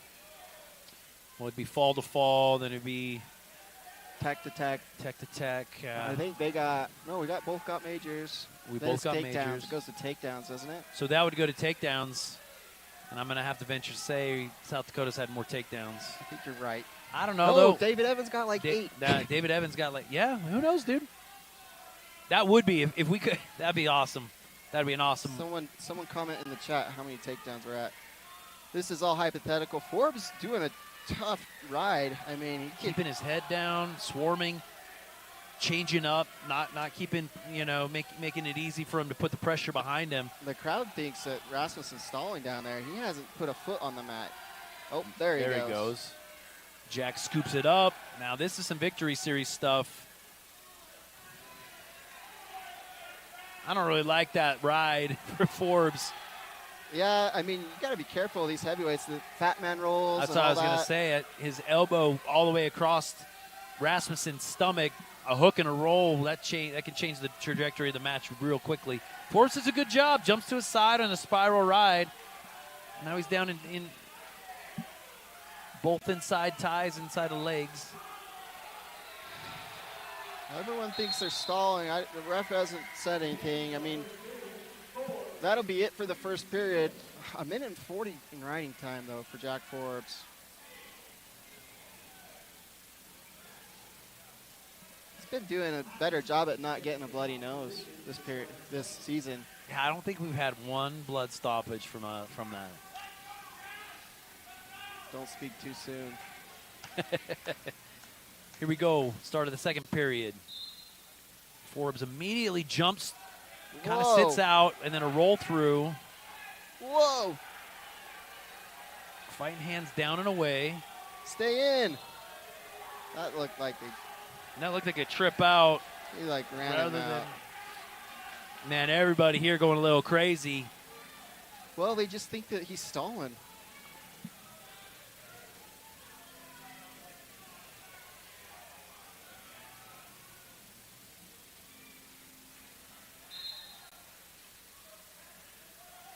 Okay, Forbes staying compact, and he comes back up to his feet. Leg comes in from Rasmussen.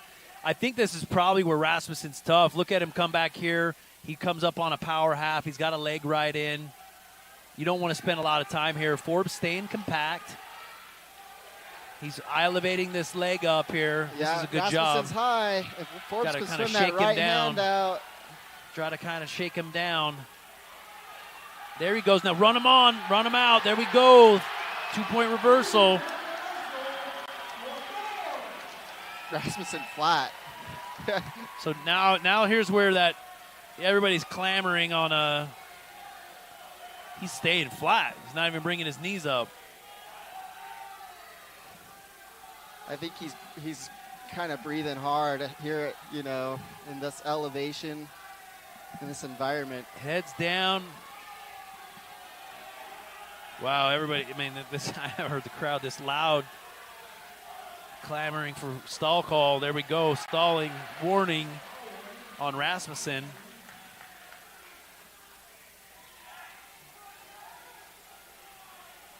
Again, man, elbows on the mat, just head on the mat. Coach Hall wants Forbes to start looking for turns here, and he can't reach. Rasmussen has those elbows out, but Forbes is just trying to reach for that length. We're going to say stalemate in that position. I don't know, man. You usually never see a stalemate from just almost like a referee's position. Yeah. Hey, short time here in the second period. Over 2 minutes of riding time for Jack Forbes.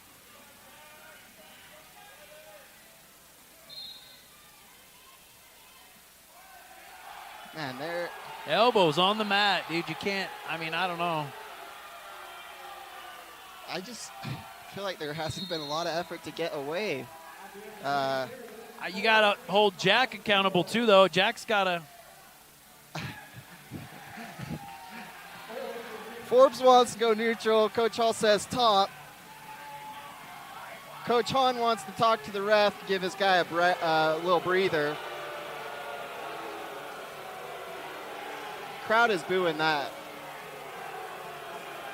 Can you do that, Sam? I don't even know what that is. Hey, I want to talk to you. Let's give my guy a break.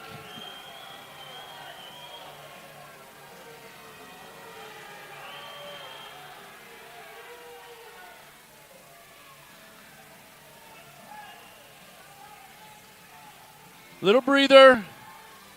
Here's the deal, though. I mean, I don't everybody's love clamoring about Rasmussen stalling, but Forbes got to do more. He's riding parallel. He's got to ride out perpendicular. Start actually looking for breakdowns and turns, right? So I think that's why Coach Hall was look for the Scramby. Nice job by Forbes to follow that through. Again, look at this wrist. He's just holding on to things. So. Yeah, I mean, that was a good attempt by Rasmussen to Granby roll out of that. Forbes followed. Okay, Forbes got to now jump to his side and break him this down. Round, I mean, he's actually, building a base, getting off his knees.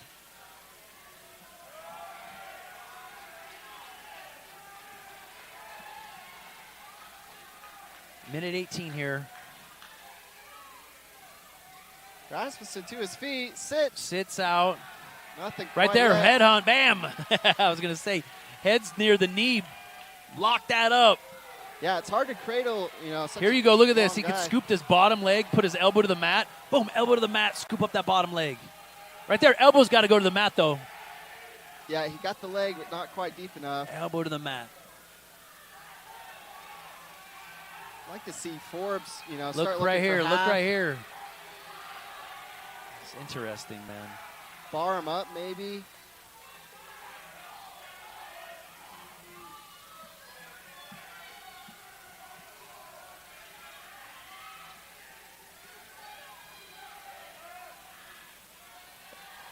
Some action out of Rasmussen. He gets there you go. A reversal. Reversal there.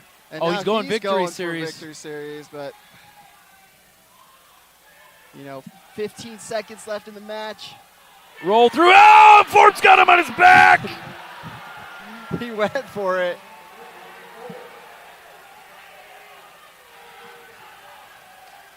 Rasmussen did the right thing. He went for victory series. Almost got in trouble. Almost blew the duel. That'll be final score 7-2 for Jack Forbes. Brings the team score 16-19. South Dakota State comes away with the victory. Kind of a nail biter as we came down to it. That pin at 197 was the real difference maker for the Jackrabbits. Huge difference maker, and I'll be honest, if you look at the matchup tonight, that's 5 victories for both teams. The bonus points is what made the big difference here, that pin. Yeah, I would also argue to say that those two matches at 57 or 65-74. So close. So right there, I mean, between those two, and got to be tougher on in different positions where we don't get caught on our back. But, that was a well-fought match. If you were tuning in on Flow Wrestling or on YouTube, this was a good matchup, Big 12 Wrestling. Guys, join us tomorrow. We're going to be back in action here from Lockhart Arena in Utah Valley University, where we welcome number 19 ranked Missouri Tigers. Big matchup. 6-6, 0-1 in Big 12 action for the Tigers. These are the conference duels, Chasen, that mean a lot. Yes, sir. Join us tomorrow, though, as we wrestle Mizzou here at Lockhart Arena. Alumni night, and we'll see you then. Check it out. Thanks for joining us. Have a good night.